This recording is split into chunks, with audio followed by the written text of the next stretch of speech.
I was writing Thursday's date on the yellow pad by the refrigerator when I noticed the pencil point had torn through the paper on the number 16. Not enough to matter. Not enough for anybody else to stand in a kitchen before dawn with one hand on the counter and feel his chest go faintly hollow. Just enough to make the date look split down the middle as if the day had been opened before I got to it. The coffee had only just finished dripping. The house still held that early March chill that settled in the corners no matter what the thermostat said, and the baseboard heat beneath the back window gave off its old dry metal smell. Outside the yard was gray with thaw. Inside everything was where it belonged, which is what I told myself. I tore the page off, folded it once, dropped it in the trash, and wrote the date again. I have lived in the same house for 38 years. White clapboard, broad front porch. Brick chimney on the north side. 6 shallow steps up from the walk. Maple tree out front big enough now to trouble the gutters every spring. It sits on a corner in a part of Columbus where people still talk about intersections instead of neighborhoods and remember the names of old grocery stores long after the buildings are gone. The kitchen windows face east, so the morning comes in level and pale across the sink, across the pine table, with the nick in one corner, from when Daniel dropped a toolbox there in 1998, across the refrigerator where the yellow pad hangs on a magnet shaped like the state of Ohio. Evelyn liked lists. That was not one of her grand virtues. It was just one of the ways she kept life from spilling all over the floor. She died 4 years ago this coming August, and the list pad remains because I do not know how to begin a day without writing it down in block letters, the way she used to tell me to when things felt slippery. Thursday, March 16th. Pick up birdseed. Call furnace service. Cemetery. I stood there a moment longer with the pen in my hand, listening. There is a particular quiet to an older house before the sun fully reaches it. Refrigerator hum, radiator tick. Far-off truck on wet pavement, the slight settling complaint in the wall above the back hall where winter and spring never agree with one another. None of it unusual, all of it known. That is the thing about grief, at least the kind that stays. It trains you to love what repeats. I poured coffee into the blue mug with the chipped handle that had once belonged to Laurel, though belonged is not quite right. She left it here after Christmas one year because she said hot things tasted better out of heavy mugs, and Evelyn had laughed and told her that was not science, it was sentiment. Then Laurel said sentiment was just science, people hadn't respected long enough. She was 28, then still quick with herself, still able to tilt a room toward whatever feeling suited her. The mug had a dark blue ring around the lip and a tiny white sailboat painted near the bottom as if somebody somewhere had mistaken lake weather for charm. After Laurel died, I started using it without deciding to. I would reach into the cabinet, and there it would be in my hand, heavier than the others, as if weight were a kind of honesty. I carried it to the sink and stood looking out over the backyard. The flagstone path was wet and black. The bird bath wore a thin skin of cloudy ice around the rim. One of the fence boards on the south side had leaned half an inch farther than it had in February. The sort of thing you noticed when there was nobody left in the house to mention it to. This is what my mornings look like now. I write the list, drink, half the coffee standing up, check the latch on the mudroom door, look at the yard as though it is trying to tell me whether the day will behave, and then I go upstairs to make the bed. I sleep in alone. I do not say this to complain. Complaint implies surprise. I am not surprised by my life. I have been living it long enough to know its shape. I rinsed the mug and set it in the rack. The kitchen smelled like coffee old wood and the ghost of the lemon oil I had rubbed into the table on Sunday. There was bread in the toaster waiting to be toasted, a sack of birdseed by the back door, my coat folded over the chair because I do not like putting it on until the last possible minute. The safe, unremarkable order of a Thursday morning. Then I looked at the line on the yellow pad again. Cemetery. The word sat there with more weight than the others. It always did. I go on Thursdays because Thursday was the day they buried Laurel. That sentence had lived in me for nearly 3 years with the firmness of fact. Not emotionally. Emotion shifts. It blurs, floods, recedes. but fact remains where you set it. Thursday, March rain, cold mud at the hem of my trousers, a minister whose voice kept thinning in the wind, Daniel standing at my elbow, the smell of damp wool and fresh flowers beginning to turn, the square of earth, the polished box, the end of one world and not the beginning of anything else. If you had asked me yesterday whether I was sure of any part of my life, I would not have said yes to much. Not at my age, not after losing a wife and then a daughter in that order. But I would have said yes to this. My daughter was buried on a Thursday, and I had stood over the ground when they put her in it. I do not know whether that is why the tear in the paper bothered me. Maybe the mind feels a storm before the body notices the pressure change. Maybe I am giving shape afterward to what was only an ordinary small mistake. I made toast. I did not want ate half of one piece and left the other on the plate. Then I took the pansies from the back porch. They were in a plastic six-pack, yellow and violet, the little nursery tag still stuck in the dirt. Early for planting maybe, but Laurel had always preferred brave flowers to sensible ones. When she was 9, she planted marigolds in April before Evelyn told her to, and lost everyone in a frost, then cried so hard at the kitchen table that Evelyn went back out in the rain and covered the bed with old sheets. Half of them came back anyway, and Laurel spent the entire summer speaking of them as if she had personally negotiated with death. It is a dangerous thing to remember the dead accurately. The accurate parts are always the ones that move. I set the pansies on the passenger seat, wedged them with a folded grocery bag so they would not tip, and drove east through streets I knew too well to pay attention to until I was almost at the cemetery gates. Hawthorne Memorial is not large by city standards. It is old enough to have ironwork at the front and new enough to have a maintenance shed that looks like a modest municipal garage. The older stones lean. The newer sections are flatter, easier, more efficient. Laurel's plot is in the section beyond the sycamores where the ground holds water longer than it should in March. I park along the east edge because it lets me walk in from the side instead of coming straight through the middle like I am attending something. That morning the sky was the color of a dish rag rinsed too many times. The grass was slick. My shoes took on damp around the welt almost immediately. I carried the pansies under one arm, and the little hand trowel I kept in the trunk under the jack compartment, and I remember thinking not for the first time that mourning is mostly maintenance after the first year. You trim, you clear, you replace what winter kills, you get used to kneeling. The stone itself was plain. Laurel Evelyn Mercer, 1986 to 2023. Beloved daughter. The date still bothered me because she had hated the word beloved when used in public.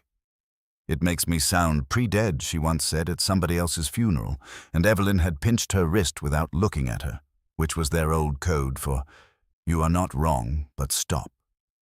I knelt and pressed my thumb into the soil at the edge to test it. Soft enough. The dirt under the winter mulch smelled cold and black and alive in that unpleasant spring way, like something waking without asking whether anybody wanted it. Morning, Tom. I looked up and saw Earl Hensley coming along the service path with his cap in his hand. Earl had worked Hawthorne as long as I could remember, maybe longer. He was one of those men who seemed to have been produced by weather and machinery in roughly equal measure. Compact, broad through the shoulders. Face lined in permanent sun-squint brown work jacket. Thick gloves shoved in one pocket, though he was not wearing them. He had buried Evelyn, or supervised it. I do not know what the right verb is there. He had certainly been present in that difficult professional way. Good grounds people are present where they do not insert themselves into grief, but keep it from becoming chaos. Morning, I said. He glanced at the pansies. Bit early. She liked things early. He nodded once. His eyes went to the stone, then to me, then past me toward the maintenance road as if checking whether anybody else was coming.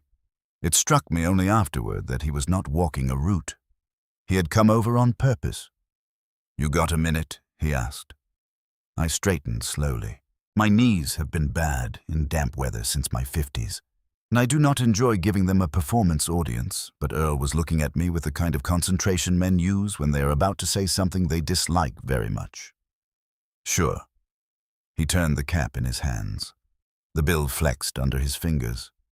I've gone back and forth on whether to mention this. All right. I don't want to upset you over nothing. I remember almost smiling then. At my age, people say that as if upset is still a fresh possibility, as if it arrives only with bad news and not with the ordinary opening of one's eyes.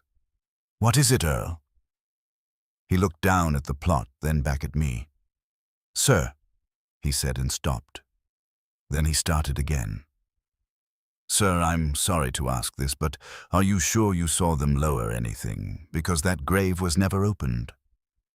The sentence was so plain that for one full second I did not understand it. It passed through me without catching. What Earl's jaw shifted once. That plot. Your daughter's. There wasn't an opening on it. I stared at him. Of all the reactions available to a man in such a moment, rage, disbelief, laughter, the instant knowledge that the world has tilted, I believe I chose the dumbest. I looked at the ground. I looked directly at the ground in front of me, as if whatever answer existed would be written in mud. That's not right, I said. No, sir, it isn't. We buried her here. That's what I'm talking about. I felt my coffee move cold in my stomach. The cemetery had gone oddly bright around the edges, the way things do sometimes when your body has already decided something is wrong before your mind has found the shape of it. I could hear a mower somewhere far off in another section, though I had not heard it before. A pair of starlings came down hard into the grass and then up again. Earl still held his cap in both hands, like a man in a church he did not entirely belong in. You're mistaken, I said. And even to myself I sounded tired rather than certain. I'd rather be. He swallowed. I remember because I thought it was strange then. There was the service. There was the family. There was the marker order later. But no dig. No equipment tracks on that row. I checked records this week after I saw you here and... He stopped again. I should have said something before. I know that. I do not know why that angered me more than the statement itself. Maybe because apology implies an event has already happened in full, and we are merely assigning lateness to the truth. What records maintenance log? Equipment routing? Plot service sheet? He lifted one shoulder. It's not formal burial paperwork. I don't have the office side. But ground's ground. You open it, there's record of it, one way or another. My mouth had gone dry. You're telling me I stood here. I'm asking if you saw them lower anything. And there it was. Not an accusation. Not even a claim. A question. Which was worse, because the answer, if I had been made to give it honestly, was not yes. I had seen flowers. Umbrellas. Daniel's hand at my elbow. The minister's black binder. The polished wood of the casket at the funeral home before the service. I had seen rain on the shoulders of coats.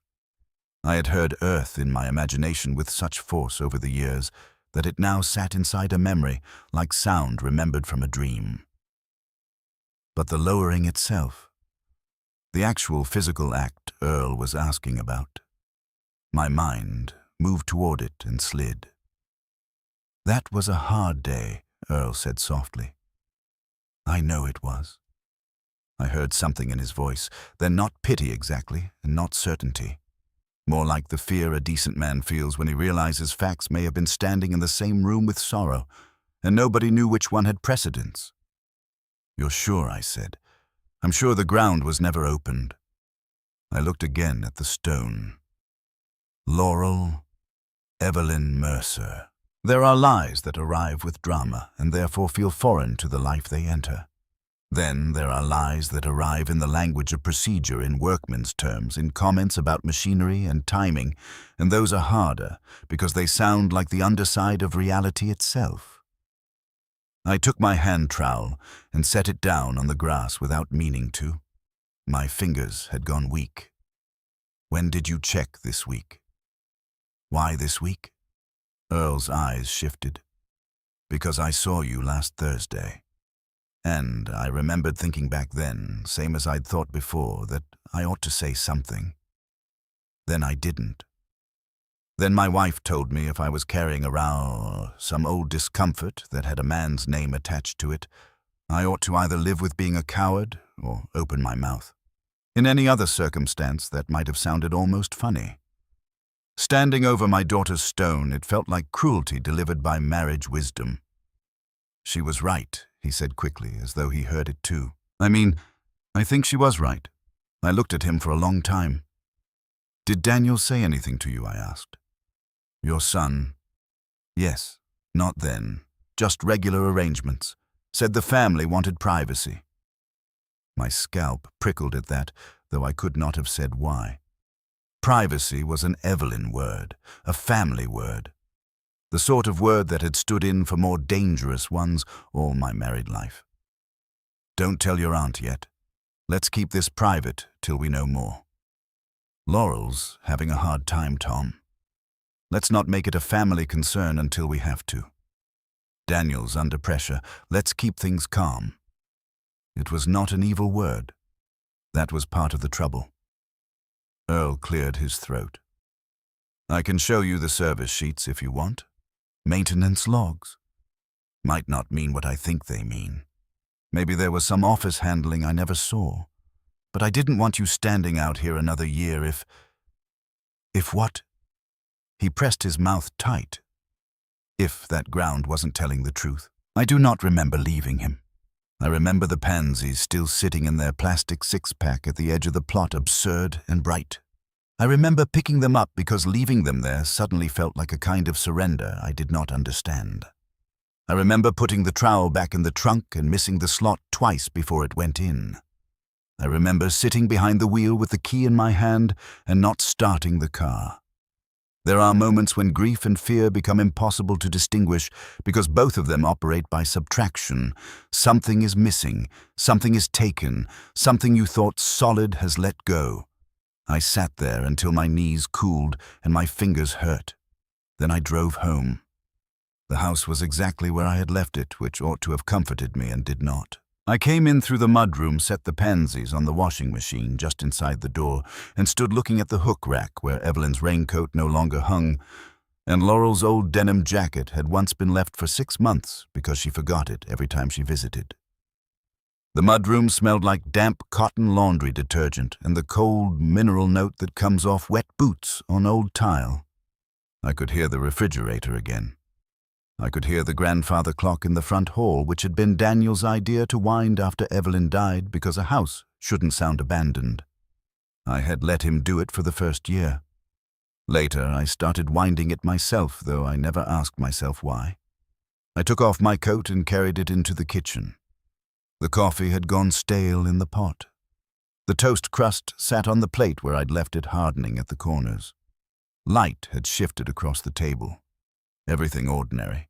Everything as before. That was wrong too.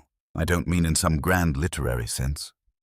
I mean that my body had come home prepared for the house to acknowledge what I had heard, and instead it met me with the stubborn neutrality of cabinets and sink and chairs.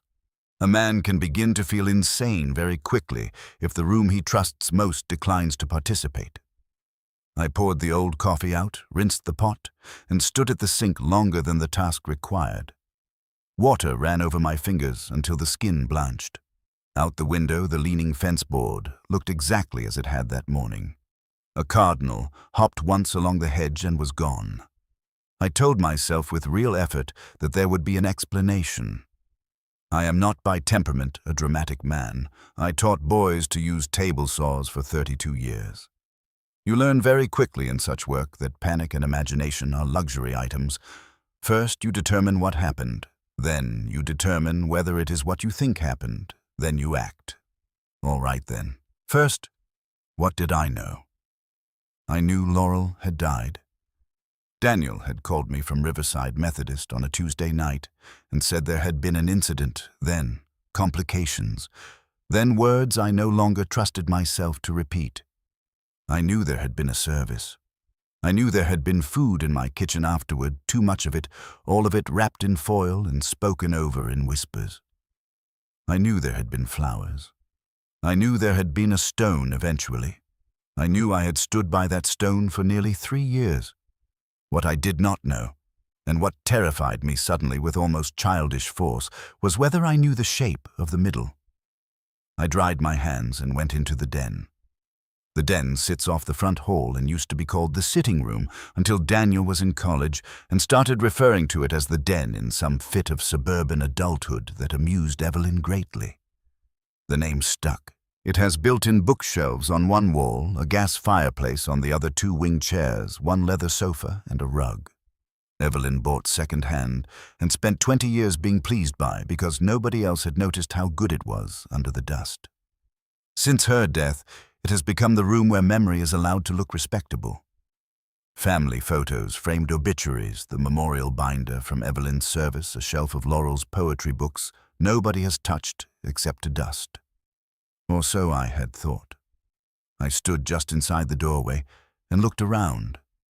If you had asked me last week whether anything in that room was out of place, I would have said no. Now the first thing I noticed was not disorder, but improvement. That is the only word for it. Improvement. The photographs on the mantel had been spread more evenly than Evelyn ever kept them. She liked clusters, odd numbers, one frame slightly behind another. A sense that people had arrived there through living rather than through curation. What stood there now looked balanced, intentional. Air between frames, height graduated too neatly. Laurel's college graduation photo, farther to the left than I remembered. Daniel and his wife on the right in the silver frame Evelyn used to claim was too cold for family pictures. My throat tightened. I crossed the room and picked up the graduation photo. Laurel, in a black gown, laughing at something outside the frame cap, crooked because she never could leave anything properly centered if there was a joke to be made out of it. The tassel brushed her cheek. I remembered the day. Heat in May. Evelyn crying the minute Laurel came through the doors, and then getting angry with herself for crying because she said it made accomplishment seem terminal. I turned the frame over, though I did not know why. Dust line lighter on one edge. Recently moved, maybe. Or maybe not.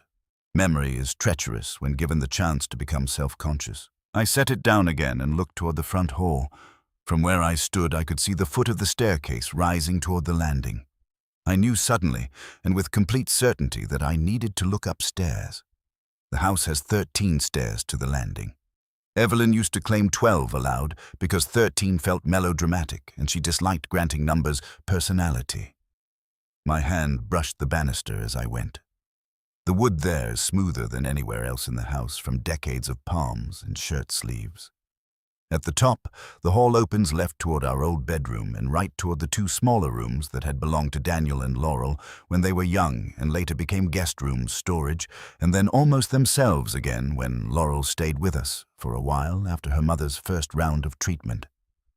The sampler hung on the wall at the bend in that landing for 21 years. That sentence came into my mind whole and finished, and with it came a memory so painful and immediate that I had to stop walking.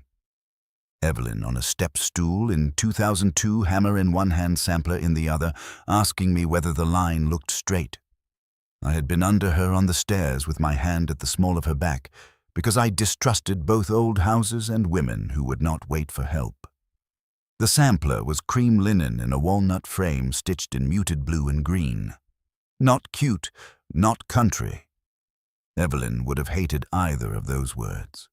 It had family initials worked into the corners, and across the center in her careful, narrow hand of thread, love keeps the measure of our days. She had made it the winter Laurel came back from college, thin as a wire and furious at everybody, though none of us yet had language good enough for what was happening inside her. Evelyn stitched at the kitchen table in the evenings while pretending not to listen to arguments that traveled up and down the stairs. When I asked her why that phrase, she said, "Because if we don't put time somewhere visible in this house, it starts acting like it belongs to whoever is loudest." At the time, I thought it was one of her prettier sayings. I did not understand it as fear. On the landing now, there was no sampler. There was an oblong patch of wall slightly cleaner than the paint around it, and above it a small empty hook. I stood very still. The absence itself should not have frightened me so much. Objects are moved. Things are packed away. Evelyn had been gone 4 years. Laurel nearly 3. Plenty of rooms had changed. But that wall had been the wall of our family sequence. The sampler, the children's school photographs, the little penciled height marks on the inside trim of Laurel's old door, hidden once they were old enough to protest being measured. It was not a decorative stretch of wall. It was time made domestic. You do not remove something from such a wall casually. And yet I could not say when I had last seen the sampler there. That was the first moment I truly understood what Earl had done to me. He had not given me new information. He had destabilized the custody of old information. He had taken a fact I believed was nailed down and put his fingers under the edge of it. Tom, I nearly jumped. Daniel stood at the bottom of the stairs with one hand still on the newel post, looking up at me. He had let himself in, which he had done off and on for years, first when Evelyn was sick. Then after she died later, when he stopped by with groceries or paperwork or furnace filters or whatever other practical kindness sons in their 40s bring parents who have become in their minds maintenance responsibilities. He had a messenger bag over one shoulder and his charcoal coat still on. His hair, which had been dark blonde as a boy, had gone the sort of expensive-looking brown that men get when grey enters cautiously and then settles in only at the temples. He wore the expression he always wore when finding me somewhere unexpected in the house, patient concern diluted by efficiency.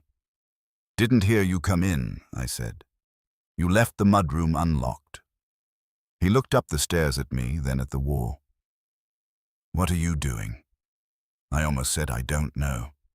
Instead, I asked, "Where's your mother's sampler?" Daniel's face did not change much. That was one of the things about him that people found reassuring. Nothing landed visibly all at once. The one that used to hang there. "Yes. I packed it a while back. It had faded." His answer was so smooth it might have been prepared. When he shifted the bag higher on his shoulder. "Last summer, I think. Maybe before that. You said the wall looked cluttered. I said that." He nodded once.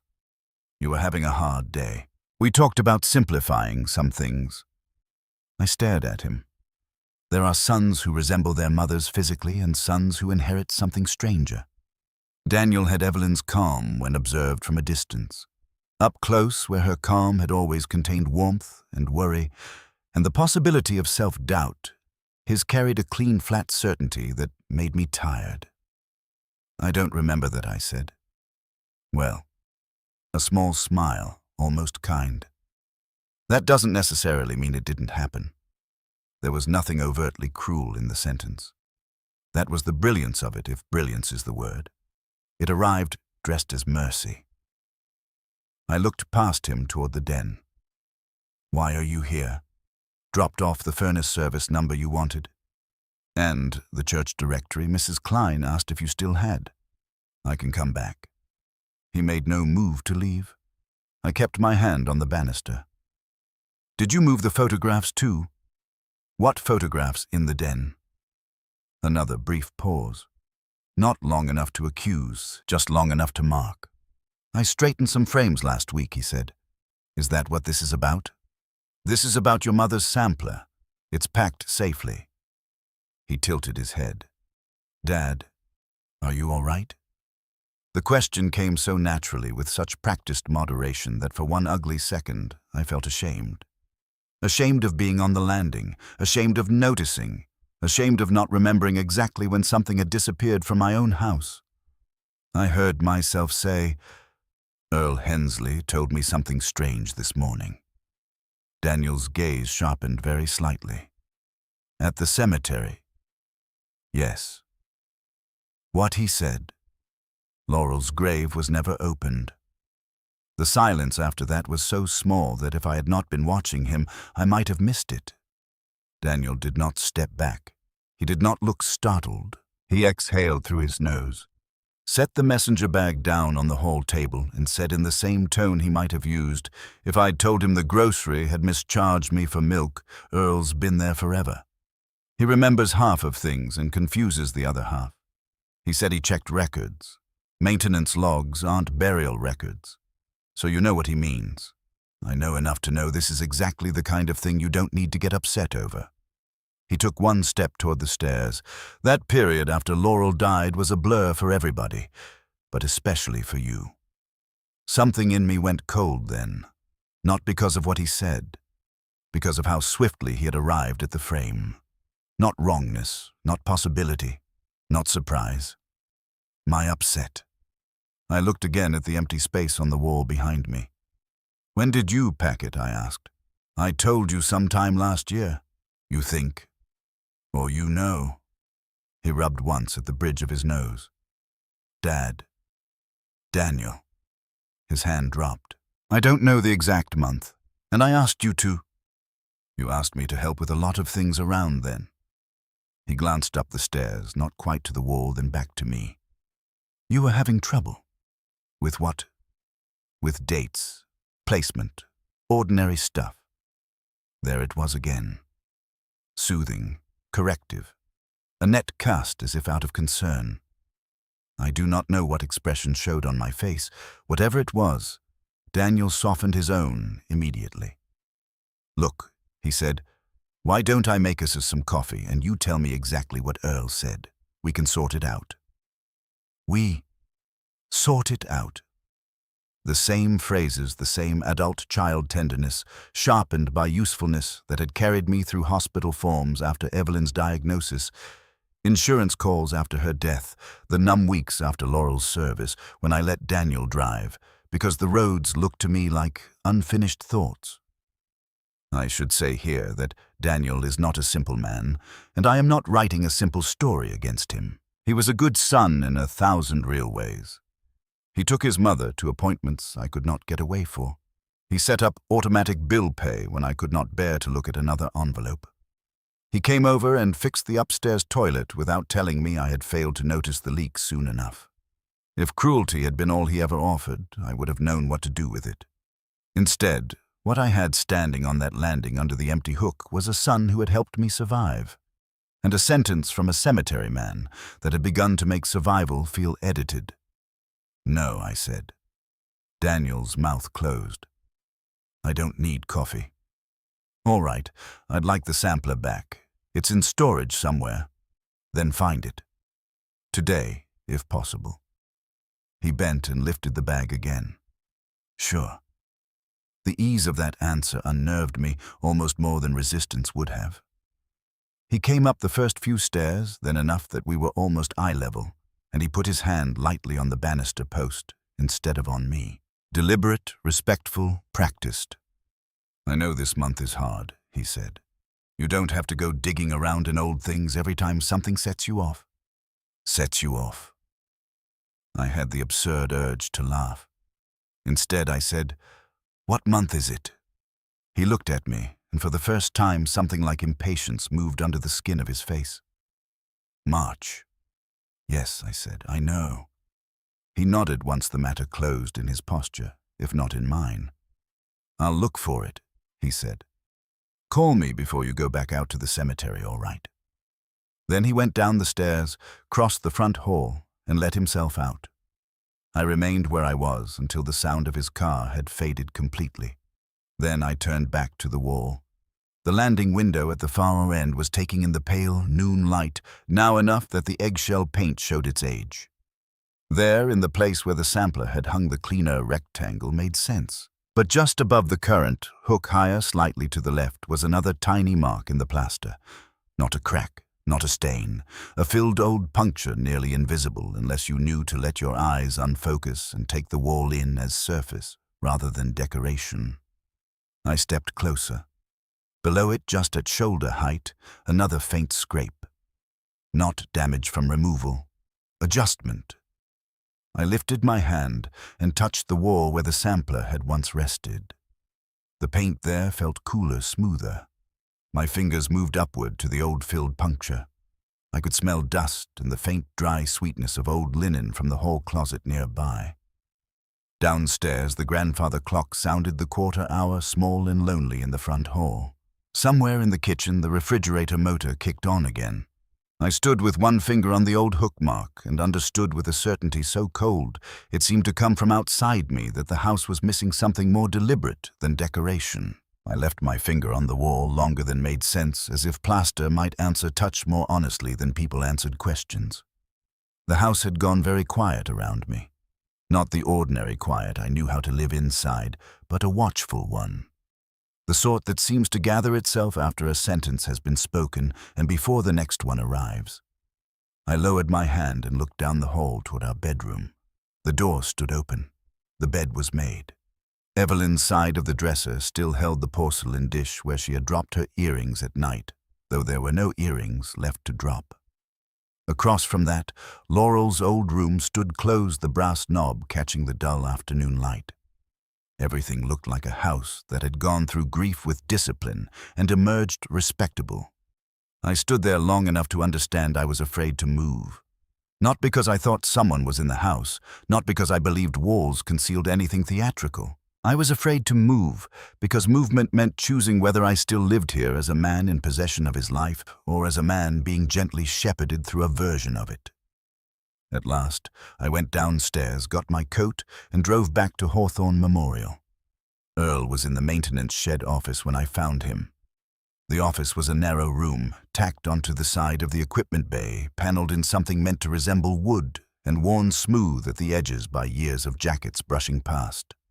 It smelled like paper dust, old coffee-wet canvas, and the stubborn, metallic odor of machines that come in from weather. There was a desk under the window, a corkboard with maps of the grounds pinned up under plastic sleeves, a filing cabinet painted the color of old army blankets, and a portable heater buzzing near Earl's boots. He looked up when I opened the door, and whatever he saw in my face made him stand. "I'm sorry," he said immediately. "I need you to show me." He did not argue. He only nodded once and came around the desk.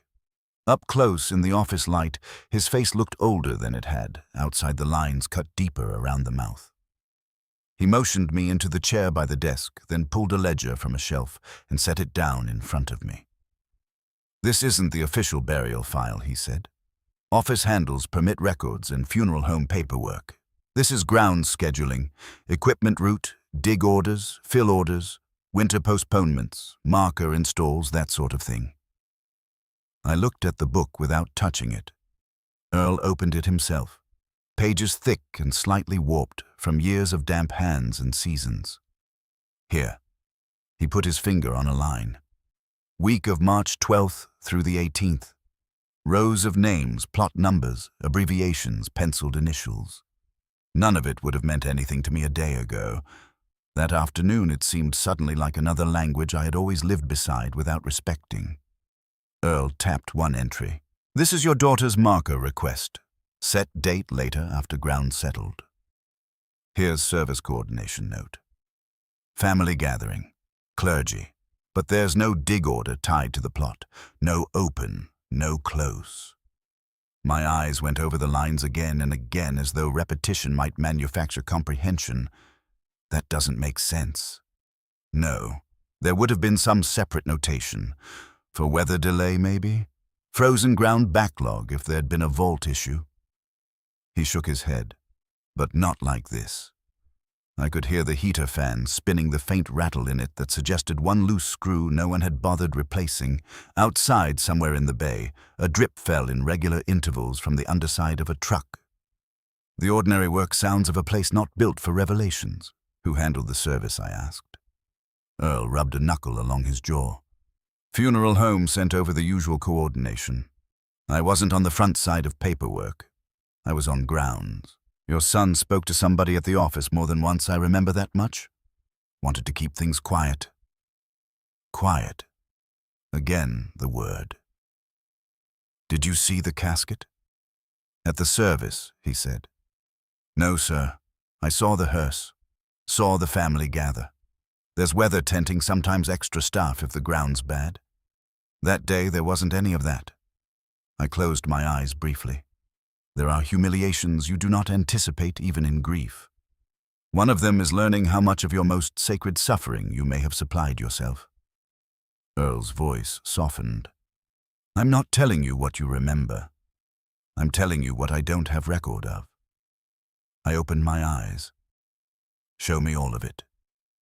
He did. Not theatrically, not with the eagerness some people get when fact makes them feel righteous. He showed me the plot sheet, the maintenance routes, the separate entry for the headstone installation weeks later. The stone existed cleanly in the record. The opening beneath it did not. By the time I left the office, the sky had gone lower and darker. Earl walked me to the door and stopped there, his hands in his jacket pockets. "If you want the office side," he said, "county may have more. Funeral home, too, depending what they kept." "All right." "And Tom," I turned, "don't let somebody tell you plain ground is complicated just because your grief is." I nodded, though I did not trust myself to answer. The drive from the cemetery to the house should have taken 13 minutes. It took me 23 because I missed my own street and did not realize it until I had crossed Livingston and found myself looking at a row of bare sycamores by the creek. I turned around in a pharmacy lot and sat a minute under a sign advertising shingles vaccines and spring allergy relief. When I finally pulled into the driveway, the house looked no different than it had at noon. White siding, porch rail in need of paint. The brass, number 4, one too slightly askew because I had never gotten around to reseating the screws after replacing the trim. If houses feel altered, it is often because the person approaching them has already shifted inside. I carried nothing in from the car, no flowers, no papers, just myself and the pressure that had begun gathering behind my ribs. The first thing I noticed when I stepped into the kitchen was that the yellow pad by the refrigerator had been torn to a fresh sheet. I stopped with one hand still on the mudroom knob. I had left Thursday's list there. I knew I had. The torn page with the first ruined 16 was in the trash. The rewritten page had remained on the pad. I could see myself standing there that morning writing birdseed furnace service, cemetery. The letters square and deliberate dark from pressing too hard. Now there was a clean top sheet, no list. I crossed the room and pulled the small kitchen trash can away from the cabinet with my foot. On top sat the first page I had torn off. Underneath it, folded once, was the second. I unfolded it. Thursday, March 16th. Pick up birdseed. Call furnace service. No cemetery. The word had been torn away cleanly. The lower edge of the page ragged where it had not separated along the perforation. I stood there staring at it until the refrigerator motor kicked off and the silence deepened enough for me to hear the tiny whisper of the hall clock hands. Perhaps I had torn it. Perhaps I had come home unsettled and removed the line without remembering. That is what a reasonable man would have considered first. The trouble was, I could not picture myself doing it. I could picture setting the list down. I could picture taking off my coat. I could picture standing at the sink too long. I could picture every movement from the moment I came home from the cemetery until I climbed the stairs and found the sampler gone. But I could not picture tearing that word from the page. The absence was too neat. My phone rang on the counter. The sound made me flinch. Daniel. I let it ring twice before answering. "Hello." "Hey." His voice came warm through the line, touched with the small current of busyness he carried even in concern. "You home?" "Yes, I found the church directory, left it on the hall table. Furnace number 2. I saw. A pause. "You sound tired." "I've been out." At the cemetery, I looked at the torn page in my hand. "Yes. Did you talk to Earl again? How do you know I talked to him the first time?" Another pause, shorter this one. "You told me you did." "I told you. He said something strange." "Well, I assumed." A light exhale. "Dad, listen. I've been thinking about what you said. And I really don't want you chasing this. You know how these things go. Somebody says something, halfway records don't line up because one office talks to another office badly, and suddenly you've worked yourself up over an administrative mess from the worst week of your life. The phrasing was perfect. Half concern, half explanation, all preemptive. I kept my eyes on the kitchen pad. "Did you tear the list off my refrigerator?" "What, the yellow pad?" "No. Did you remove one line from it?" "Why would I do that?" His question arrived just a touch too quickly. You tell me. Tom. The soft correction had changed from son to parent so gradually over the years that sometimes I did not register it until too late. Have you eaten anything? I laughed then. I could not help it. Just once, not loudly, but enough that the sound startled both of us. What is funny? That you think this is about lunch? No, he said, and the warmth cooled by a degree. I think you get disoriented when you haven't eaten, and then you start connecting things that don't belong together. I leaned against the counter. The kitchen window over the sink showed only my own reflection and the pale blur of the yard behind it. For a dizzy second, I remembered Laurel at 16, standing where I stood now, buttering toast with one hand and arguing with Evelyn about some boy she was half in love with and wholly offended by. I'm not unstable, she had said that morning. I'm specific. Evelyn had replied, that is not the opposite thing you think it is. They had gone on like that for 5 minutes while I pretended to read the paper. At the time, it had sounded like ordinary mother-daughter weather. Later, I would remember Laurel's face after how fast the spark had drained, how she had gone upstairs without taking the toast. Specific, she had said, not unstable. You're very quiet, Daniel said. I'm thinking. Well, don't do it alone. The sentence landed in me like a dropped utensil in a sink. Not because it was harsh, because it was familiar. Daniel had said versions of that sentence after Evelyn's diagnosis, after the funeral, after Laurel's service, after I misplaced a tax form the year the furnace went out. Don't sit with it alone. Don't think yourself into a corner. Let me help. Words that taken one at a time, any son might say, but memory, once it begins rearranging itself honestly, is merciless. I could suddenly hear how often his comfort required me to surrender first. I'll call you back, I said. Dad. I hung up. The house remained quiet. Then, very softly, as if the boards themselves did not want to be heard, came a settling creak from the upstairs hall. I looked toward the ceiling. No second sound followed. Nothing moved. Yet I stood there long enough to feel the hair on my arms lift under my shirt. At last, I folded the torn page and slipped it into my pocket. Then I went to the guest room, hall closet.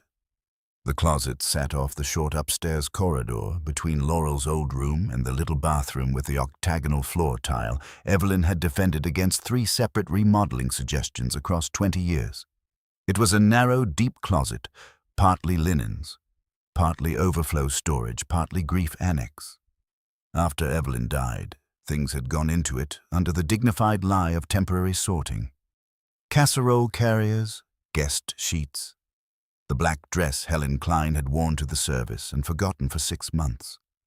A stack of memorial cards tied with ribbon because Evelyn would have tied them with ribbon if she'd been alive to see someone else die.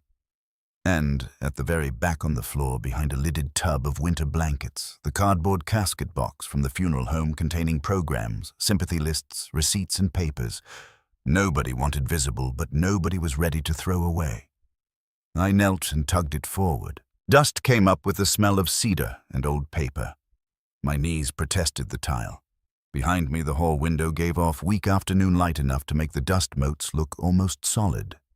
The lid of the box was bowed in the middle from humidity. I opened it slowly. A life can be reduced more swiftly on paper than anywhere else. Programs from Evelyn's memorial service, first ivory stock blue border, her favorite hymn listed, though she had always said hymns were just people making grief easier to remember in groups. Beneath that, the stack from Laurel's service thinner, cheaper. Condolence cards, 2 folded meal lists in my own block print, a funeral home receipt clipped to a pamphlet on estate notifications, a packet of thank you notes blank, a guest register with only half the names legible because the ink had feathered in damp weather that day. I took the top Laurel program and opened it on my knee. Celebration of life for Laurel Evelyn Mercer. Thursday, March the 16th. Service 11 a.m. Committal to follow. The last line made my stomach harden. Committal to follow. Not burial. Not interment. A perfectly ordinary phrase, perhaps. I had no idea. Yet after Earl's ledger, it felt suddenly like language chosen by someone who needed a ritual without a fact. I pulled the funeral home receipt free, paid in full. Service coordination, transportation, memorial, printing, floral, handling, cremation container. I stopped. No. I looked again. The letters did not change. Cremation container. My fingers tightened so hard on the paper that the edge bit into my thumb. I had not seen that before. Or if I had looked past it the way the eye glides over the unavoidable terminology of death when the brain is too full to distinguish insult from procedure. Laurel had not been cremated. That I knew. Didn't I? The room seemed to tip very slightly, not enough to throw me, but enough to make the door jamb shift in my peripheral vision. I sat back on my heels and forced myself to breathe once, twice, until the air came properly again. Maybe it was standard wording. Maybe it referred to something else.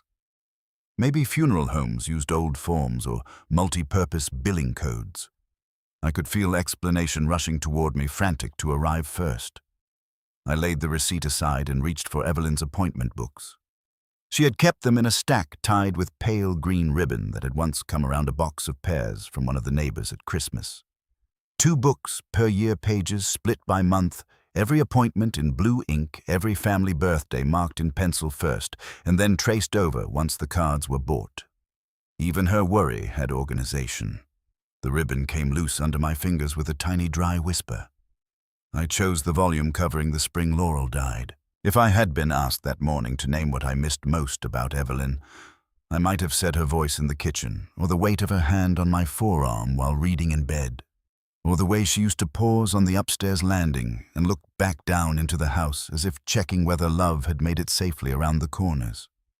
What I actually missed holding that appointment book was her handwriting under pressure. Not the pretty holiday card handwriting. The hurried version, the narrow right-leaning scrawl she used when one thing interrupted another and she was still trying to keep order from the crossfire. Laurel psychiatrist 3:30. Daniel dentist.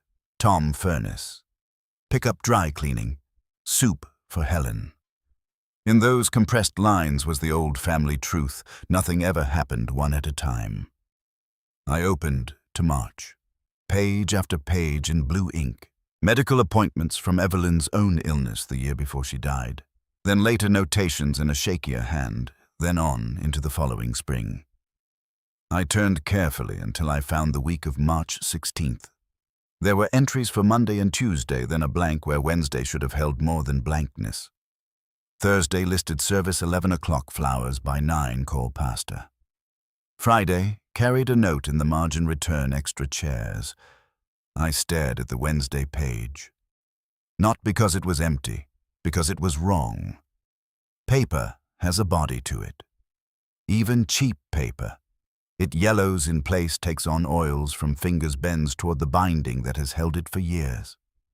The Wednesday page sat too flat.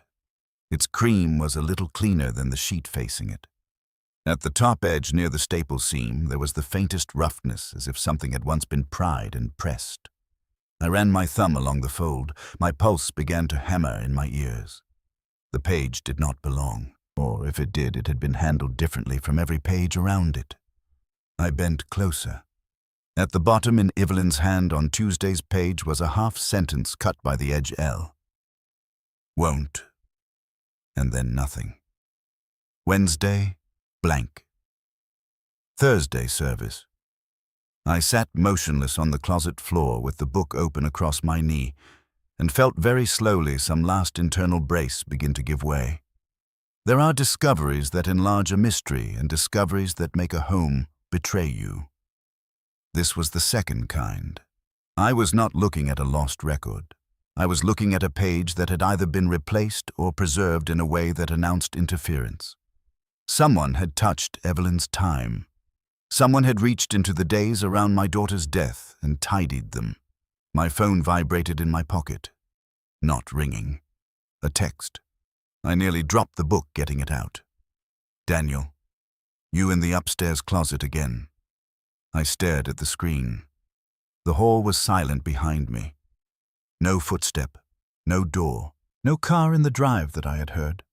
Only the phone in my hand and the appointment book open on my lap. My mouth went dry. He could have guessed. He knew the house. He knew where papers were kept. He knew me. None of that was impossible. And yet the text felt less like intuition than surveillance. I typed, then erased, then typed again. Why? The reply came almost at once. Because that's where you go when you start pulling old things apart. Please leave it alone till I get there. Till I get there. The sentence was gentle enough to pass in daylight and vile enough to poison the air after. I rose too fast, struck my shoulder against the door frame, swore under my breath, and stood listening. Nothing. I crossed the hall to the landing and looked down into the front hall. Empty. Hall table with the church directory still on it. Daniel's messenger bag gone. The den beyond it orderly as a display cabinet. At the far back of the house, I could see the edge of the kitchen table, sun now gone from it, the room flattened into evening gray. Another text. Don't make yourself sick with this. I slipped the phone back into my pocket without answering. Then I carried the appointment book downstairs. I do not know why I took it into the den instead of the kitchen. Perhaps because the den had become the room where memory pretended to be settled and I wanted to test something there. Or perhaps because the den with its two balanced photographs and its polished surfaces had begun to feel like a man dressed too carefully for a funeral. I stood at the mantel, again appointment book in one hand, and looked at the photographs. There was a school picture of Laurel in 8th grade, bangs. She had cut herself because some friend had convinced her asymmetry was European. A Christmas photo from 2015. Daniel and his wife at Niagara.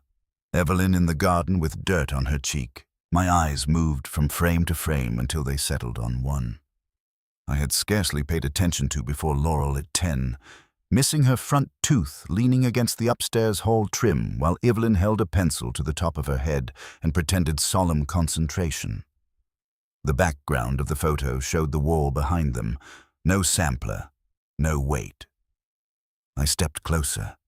The image was small, the glass catching a stripe of late light from the front window. I lifted the frame, angled it, and felt something move under my breastbone. The sampler was there. Not fully visible, but enough. Upper edge of the frame, part of the stitched border, hanging higher than where the empty rectangle currently sat on the wall upstairs. I took the frame to the front window for better light. There was no doubt now. In that photo taken when Laurel was 10, the sampler hung above shoulder level, leaving the door trim clear below it, where the pencil marks were being made. Upstairs, the cleaner rectangle sat lower. I looked back toward the end of the stairs with the photograph still in my hand. Tom. I nearly dropped it. The voice came from the front porch. Mara Bellamy stood beyond the storm door, one hand on the brass handle, reading glasses hanging from a chain against her coat. She had been a friend of Evelyn's before she was my attorney, which I suppose is why I trusted her with practical things after the funeral. She handled Evelyn's estate in the patient, unsentimental way some women bring to family disasters. No cooing, no false cheer, no need to make a lesson out of your pain. 50-something silver at the temple's shoulders, like she used to row crew in college and maybe still could. She had the sort of face that became kinder the more direct it was. I opened the door. I was nearby, she said. Your voicemail sounded unlike you. I had forgotten leaving it, or perhaps I had not forgotten exactly. Perhaps I had left it in the category of things I did not yet have to face. Come in. She stepped inside, took one look at the photograph in my hand and the appointment book on the hall table and said, All right. Not, what happened? Not, are you okay? Just, all right, as if some internal legal mechanism had engaged. We went into the dining room because I could not bear the den just then. The dining room in late afternoon always holds the house's truest light, filtered through the maple in front, pale and a little green even in March. The table there still carried the water ring from when Laurel set down a sweating pitcher in 2019, and Evelyn decided not to sand it out because families deserve visible weather. I spread the program, the receipt, the appointment book, and the photograph in front of Mara. She read everything without speaking. When she came to the funeral receipt, her expression did not alter much, but she picked it up a second time and held it closer. "Where did this come from?" "Casket box in the hall closet. And you've seen it before, I must have." The words tasted weak. "I didn't see it." "That's not the same thing." No, it wasn't. I told her about Earl, the maintenance logs, the grave, Daniel's reaction, the missing word torn from the kitchen pad, the text message. I heard myself say it all in a voice so even it hardly sounded like my own. If there is a gift in shock, it is that tone becomes something you can borrow. Mara listened with her hands folded on the table until I was done. Then she removed her glasses, folded them precisely, and said, "I don't know what happened yet. I know. But I know two things already." I waited. One, Earl would not say what he said lightly. Two, if this page was replaced, she touched the appointment book with one finger, then someone interfered with family records after the fact. My chest tightened. "You think it was replaced?" "I think the paper doesn't match. I think the staple pressure is wrong. I think it should be compared to the office side of the burial paperwork and to anything the funeral home still has." She slid the receipt toward her again. "And I think this wording is not something I'm willing to call meaningless without checking." I sat back in the chair. Outside, a truck went by on the wet street tires, hissing. In the kitchen, the refrigerator hummed to life. Somewhere above us, the house gave one small pop of shifting lumber as the temperature dropped. Every sound felt placed. "What do?" I asked. Mara looked at me for a long moment. Her eyes were not gentle exactly. They were respectful, which was better. "You stop asking whether you're overreacting," she said. "That part is over." Something hot and humiliating were behind my eyes. I turned my face slightly toward the window and pretended to look at the yard until it passed. "I can call the county tomorrow morning," she went on. "Vital records, burial filing marker, permit chain. I can also ask for copies of anything I handled in the estate period that overlaps. But Tom," I looked back, "if Daniel has been managing your household notes, mail appointments, any of that, I want you to assume nothing visible in this house is neutral until proven otherwise." The sentence settled over the room like cold cloth. I thought of the torn pad, the den photographs, the missing sampler, the old filled puncture in the wall above the current hook. Daniel's text. "You in the upstairs closet again. I need to show you something," I said. I took her up to the landing. Late light had shifted enough now that the wall showed itself differently. The cleaner rectangle where the sampler had hung lower, the old puncture above the barely visible fading where frames once must have protected the paint from the sun. Mara stood beside me without speaking for several seconds. Then she said very quietly, "He moved the chronology." I turned to her. "What?" She pointed first at the current empty rectangle, then higher toward the old puncture. The sampler hung above eye level before. That left more vertical space below for the children's arrangement. She held out her hand for the photograph. I gave it to her. "See Laurel at 10. Evelyn measuring. The sampler is up here." She traced it in the air, and now the empty footprint is lower, which means the wall display was redone. Why would anyone do that? She looked at the wall, not at me. That is the right question.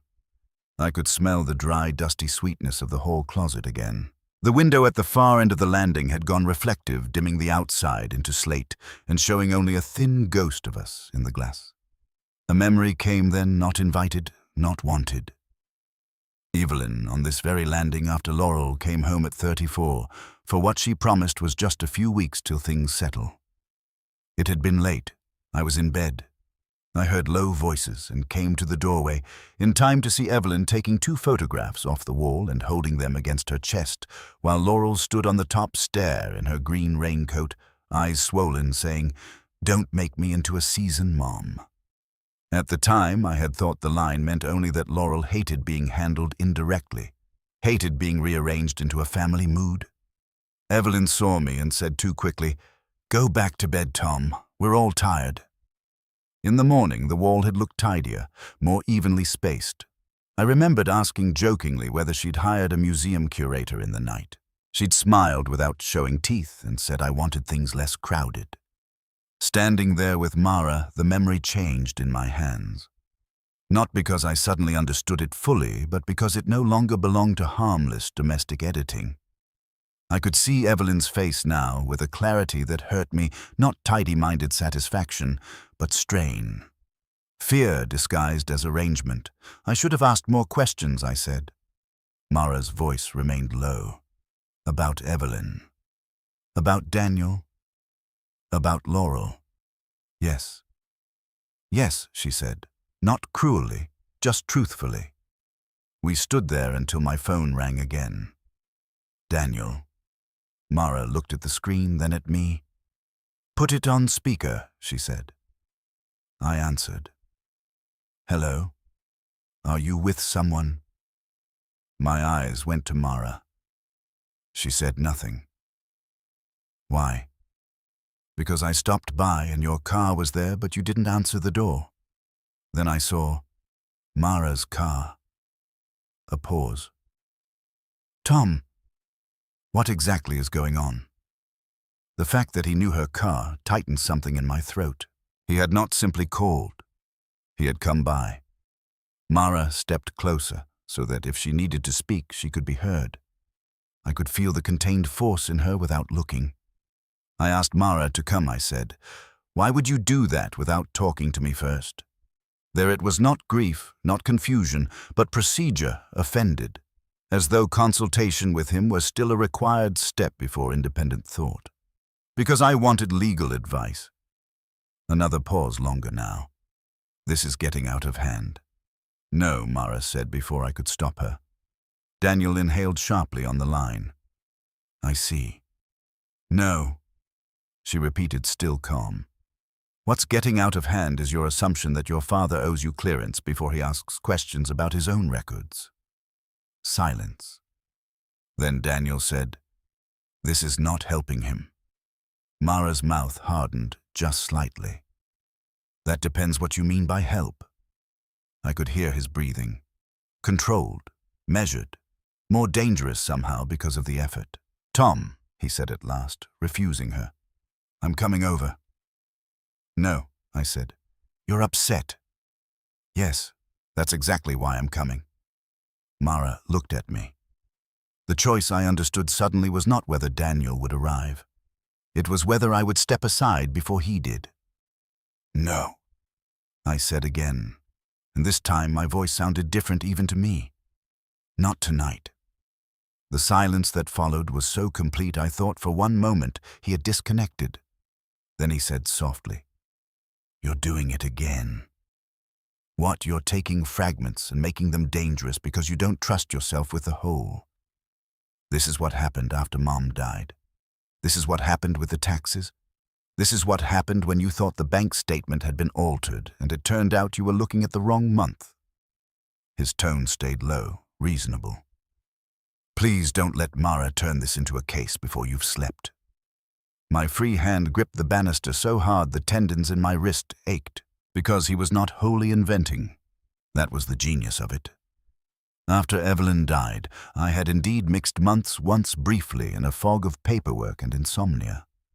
After Laurel's service, I had indeed accused the bank of duplicating a withdrawal that turned out to be my own error. Grief does not only wound, it discredits. It leaves real bruises on one's confidence, and Daniel had kept a careful inventory of mine. Mara watched my face, and I saw in hers not pity but recognition. I'm hanging up now, I said. Dad. I ended the call. For a second, no one moved. Then Mara said very softly, That phrase, you're doing it again. How often has he used that on you? I opened my mouth and closed it again. Not because I did not know. Because I was beginning to know. The answer was not a number. It was years. I went downstairs on unsteady legs and sat at the dining room table while Mara made 2 calls from the kitchen in a voice low enough that I could not hear words, only tone. firm, efficient, unsurprised by resistance. Night gathered at the windows while she worked. By the time she returned with her notebook, the room had gone from afternoon to reflection, our faces faint in the glass over the dark yard. "I have enough to tell you this," she said. "There are burial filing irregularities, not clerical in the casual sense. Missing sequence. I won't know the full shape till morning, but the chain is thin where it should be thick. Thin how the marker permit exists. The service coordination exists in one form, but the interment record path is incomplete." She sat opposite me. "That does not tell me what happened. It tells me you are not inventing structure where there is none." I let out a breath I had not known I was holding. Then the relief vanished almost instantly, replaced by something worse. Because authority confirmation, when it comes, does not comfort. It removes your right to dismiss yourself. Mara gathered the papers into a square stack. "I want you to do 2 things tonight," she said. "First, do not let Daniel in if he comes by. Second, before you sleep, walk through the house once and write down anything else that feels corrected. Don't interpret, just note." "Corrected," I repeated. "Yes." After she left, the house seemed larger. I locked the front door, checked the mudroom, checked the kitchen windows, though I knew they were latched, and then stood in the center of the front hall with the little notebook Mara had left me. The grandfather clock ticked above the runner rug. The hall smelled faintly of cold air and old wood polish. From the den came the inert symmetry of the framed photographs. From upstairs, darkness. "Corrected," she had said. I went first to the den. At night, that room always held its own kind of hush, the leather sofa turning nearly black, the brass lamp bases catching whatever light reached them from the front hall. I switched on only the standing lamp by the wing chair, enough to see without warming the room. The mantel photographs looked even more deliberate by lamplight. Balanced, spaced. I moved to the bookshelf and froze. There, on the middle shelf beside Laurel's poetry books, sat the memorial binder from her service. Not on the top shelf where I remembered it, not tucked behind the albums as Evelyn would have done once there were no more guests to receive it. Centered, reachable, as if grief needed to remain available in standardized form. I wrote Laurel binder moved/den, display 2 balanced. The act of writing steadied me. I went upstairs again. On the landing, I stood in darkness first, then switched on the hall light and regretted it. Brightness flattened too much. I switched it off and used the lamp from Laurel's old room, instead plugging it into the outlet near the baseboard and setting it on the floor so the light rose from below. Then the wall showed itself. The cleaner rectangle of the sampler lower than it should be. The older puncture above. Faint vertical fading where smaller frames had once protected the paint. I stepped closer and saw near the trim of Laurel's old doorway a set of tiny pencil notches so pale they had almost disappeared. Height marks, one beside another. Then a gap. Then a later mark, lower than it should have been if the wall arrangement had stayed where it originally was. I held the lamp higher. It came to me so gradually that I almost missed the force of it. The photographs on this wall had not simply been moved for tidiness. They had been moved in order. I could see it now from the fading shapes. Smaller school pictures, once lower, larger, later ones higher. The sampler above them all holding the line of the wall. But at some point after years of use and sun and dust, that order had been altered. One cluster raised, another lowered. Space made where space had not originally been. Family time had been rearranged. I wrote in the notebook with my hand shaking enough that the letters pressed too deep, landing wall reordered. Then under it, before I could stop myself after Laurel. I stood there until the meaning of that last part arrived fully. Not because I had proved it in that instant, because my body knew it first. If the sampler had been lowered later, if the school pictures had been shifted to rebalance the wall, if the height marks had been partly exposed and partly obscured by a new arrangement, then someone had not merely packed away an old needlework frame when it faded. Someone had remade the visible history of the children on this landing. And if they had done that after Laurel's death, then the wall itself had been taught to remember her differently. I turned toward her old room. The door stood ajar now, though I had not touched it. Perhaps I had left it so earlier. Perhaps not. Inside the room held guest furniture, mostly narrow bed quilt, small bureau, the cedar chest at the foot. But along the far wall still stood the bookcase Evelyn had painted white when Laurel was 13, and then regretted because, as Laurel put it now, it looks like church furniture. I stepped into the room. The air held that sealed-up smell guest rooms get: linen, old wood, and the faint, stale sweetness of disuse.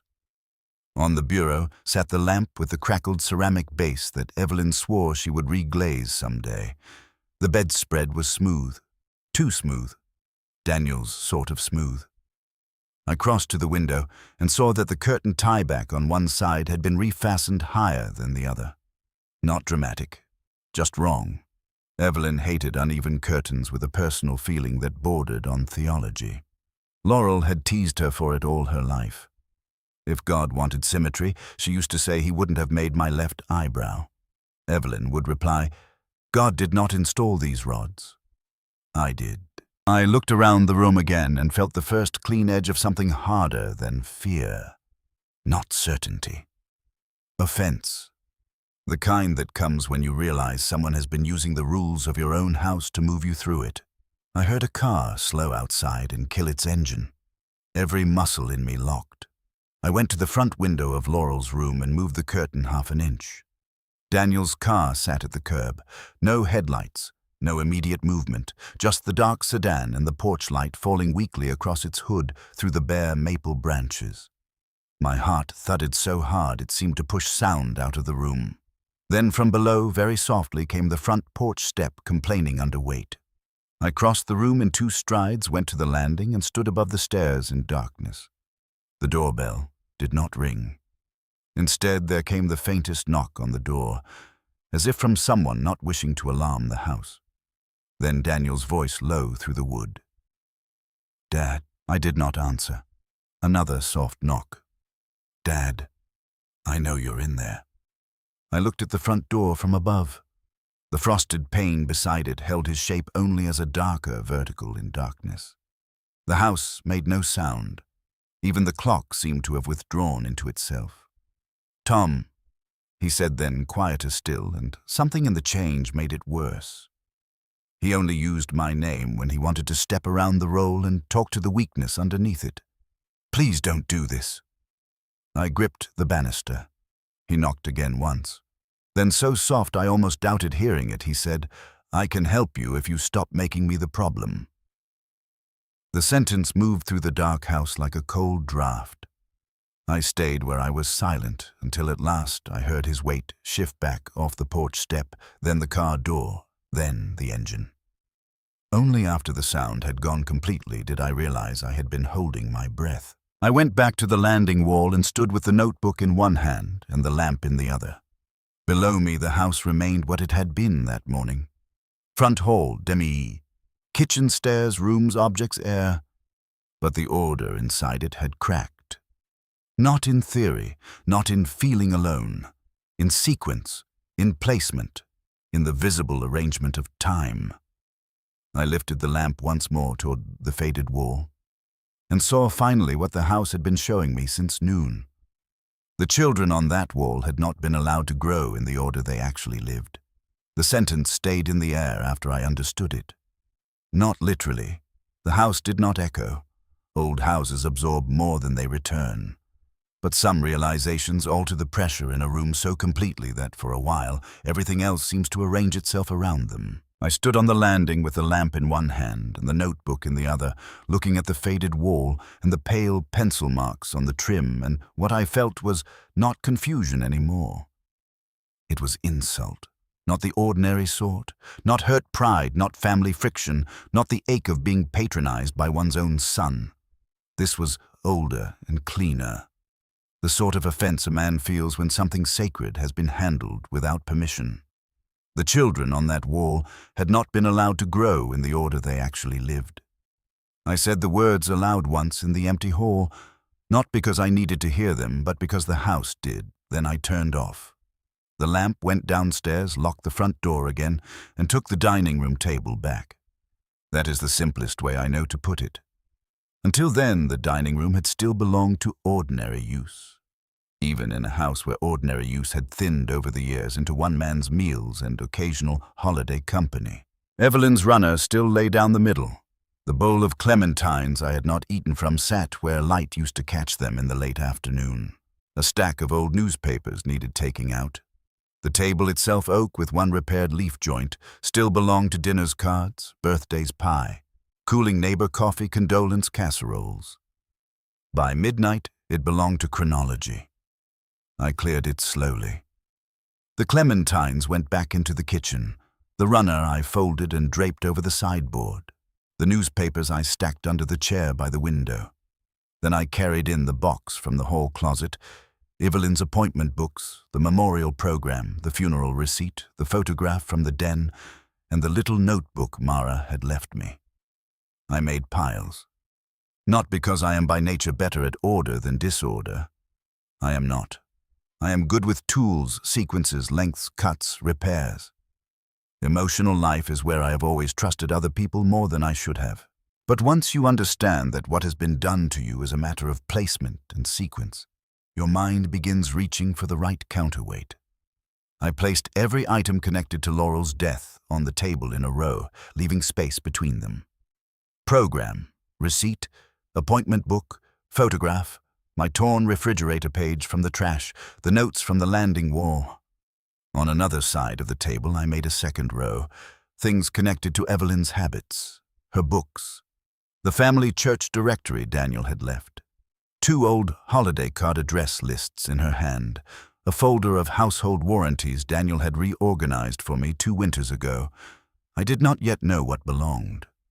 I only knew that if someone had been using the house to tell me one version of reality, then I needed the pieces together where I could look at them without being interrupted by comfort.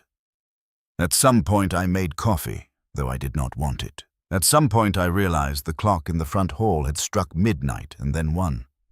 At some point I went to the mudroom and brought in the tray of pansies still sitting on the washing machine because I could not bear to leave them there in the dark, like something forgotten in transit. I set them on the kitchen counter beneath the window and stood looking at them. Yellow and violet, damp soil, nursery tag. They were meant for a grave that might have held no one. The thought did not land as spectacle anymore. It had gone past that and become procedural, which in some ways is worse. Horror can give you energy. Procedure demands endurance. I slept a little in the chair by the dining room window without deciding to. When I woke, the lamp was still on. The coffee had gone black and cold in the mug, and the first gray of dawn was beginning to separate the yard from the reflection of my own face in the glass. I rose stiffly, went upstairs, shaved, changed my shirt, and came back down with the peculiar sense of a man preparing for work in a house where work has not yet been named aloud. At 7:13, Mara called. "Were you able to sleep?" she asked. "Some. That's enough for now. I've spoken to the county and started a pull request on the death filing chain. It's incomplete in ways I don't like." Also, she paused. "I spoke to someone who used to coordinate intake administration for a regional residential care network. Not because I know anything yet, because I asked where a family might bury a narrative before it became public." I sat at the dining room table again. "Go on." She didn't want to talk on the phone. "Her name is Nadine Flores. She retired 6 months ago. She says there was a case several years back that bothered her. Adult female privacy restrictions requested by family, unusual communication control. She remembers it because the brother handled everything as if he were tidying a house rather than admitting a person." I closed my eyes. "You think it was Laurel?" "I think Nadine thinks it might have been. She wants to see a photograph." I looked across the table at Laurel, missing her front tooth. Evelyn's hand on her head, the sampler barely visible on the wall behind them. "All right, I can meet her at noon," Mara said. "Bring anything with dates. And Tom." "Yes, do not call Daniel. Do not warn him. Do not ask him questions you aren't ready to hear answered." The advice was so precise I knew it had been earned somewhere in her career at other people's expense. I understand. Also, I need you to do something specific before noon. Find where the sampler actually is. Not where Daniel says it is, where the house says it is. I looked up toward the landing. All right. And Tom, one more thing.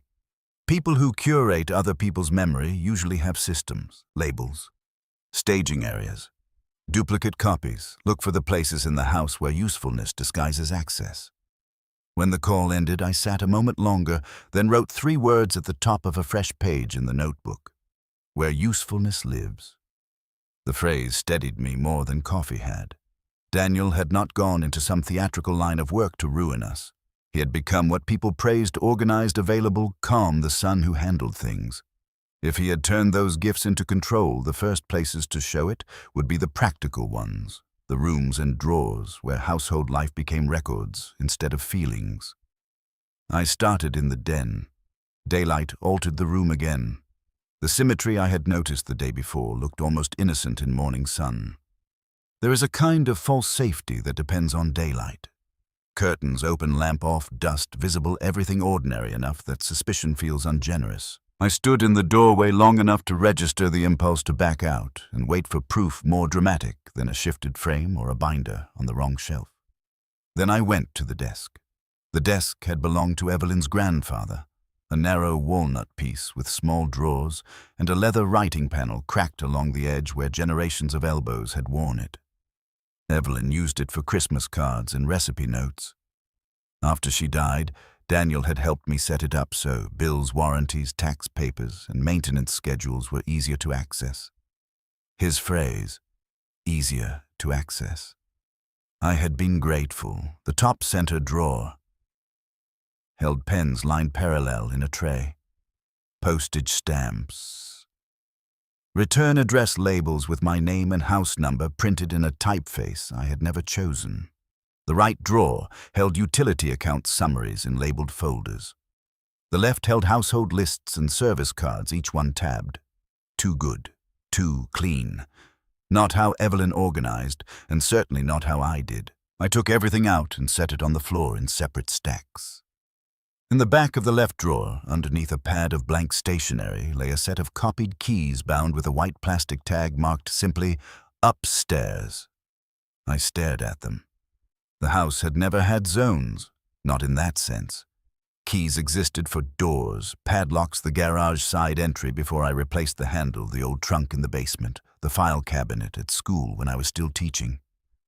Not for upstairs. Upstairs was not a category. Upstairs was bedrooms, hall, bath, closets, family life. To label a key ring that way meant someone had already begun thinking of the house as divided into controlled areas. I picked them up. 3 keys, 1 small brass, 1 silver, 1 flat cabinet key. I felt anger rise slow and heavy. No lock in the upstairs hall had ever required a key, which meant the label itself mattered more than the metal. It was not description. It was method. I wrote in the notebook copied keys tagged upstairs/category thinking. Then I locked the den door from the inside. I had never done that in my own house before. The click of the latch sounded much louder than it should have. I stood still afterward, listening to the oddness of it. A man locks a room against strangers. When he locks it against his own son's habits, something in the moral architecture has already shifted. I returned to the drawers.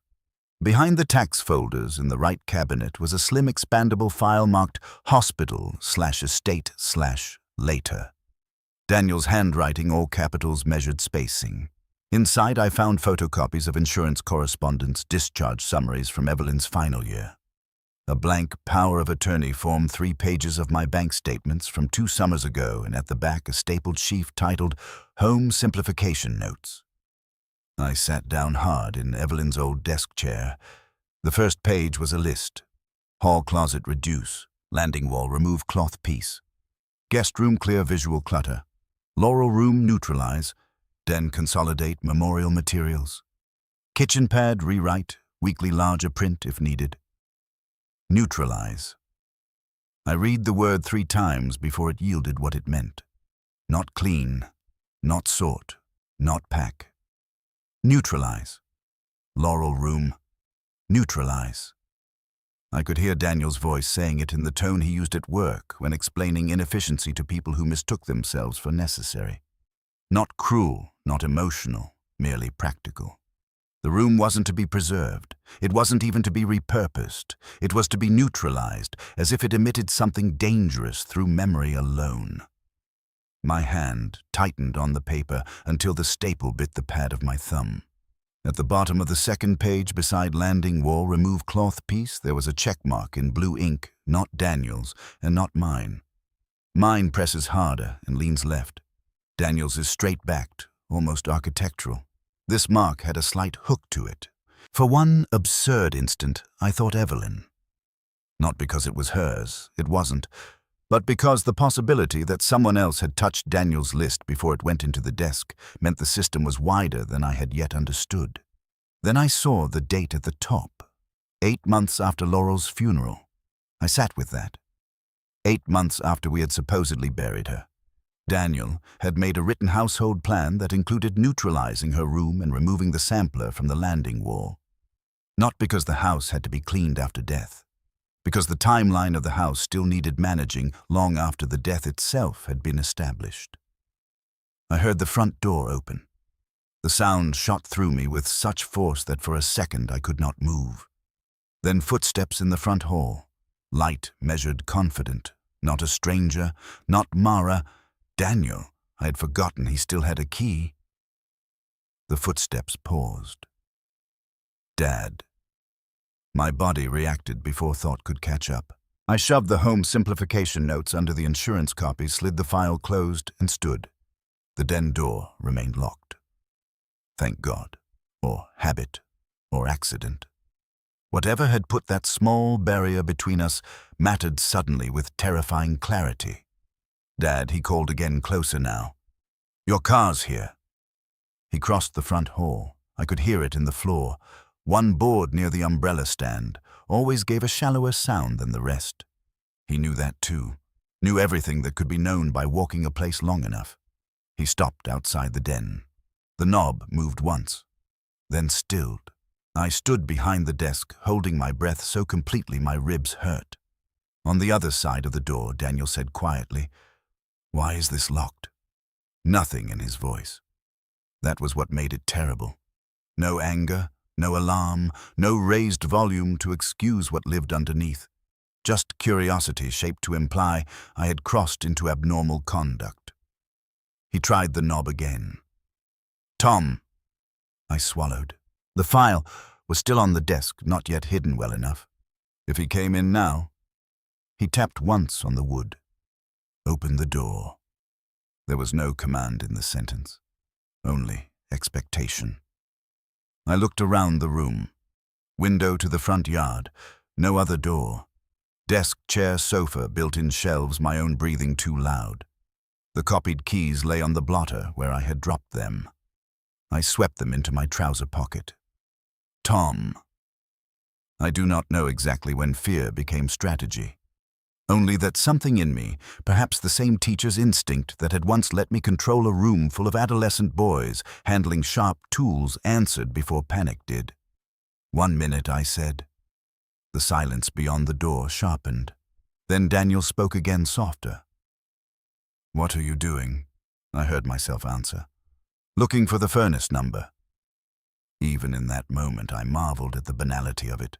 Not noble, not dramatic, just plausible. A pause.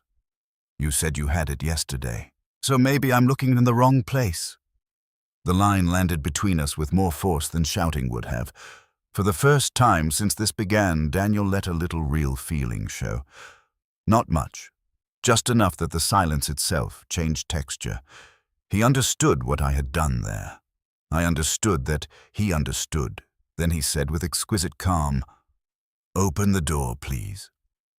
I slipped the file into the bottom drawer. Shut. It turned the key already in the lock and put the key in my other pocket. Then I crossed the room and opened the door. Daniel stood in the front hall in a navy overcoat, leather gloves. In one hand, his expression composed almost to blankness.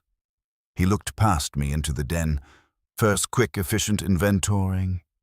His gaze landed on the cleared space by the desk, the shifted folders on the rug, the absence of neatness. He looked back at me.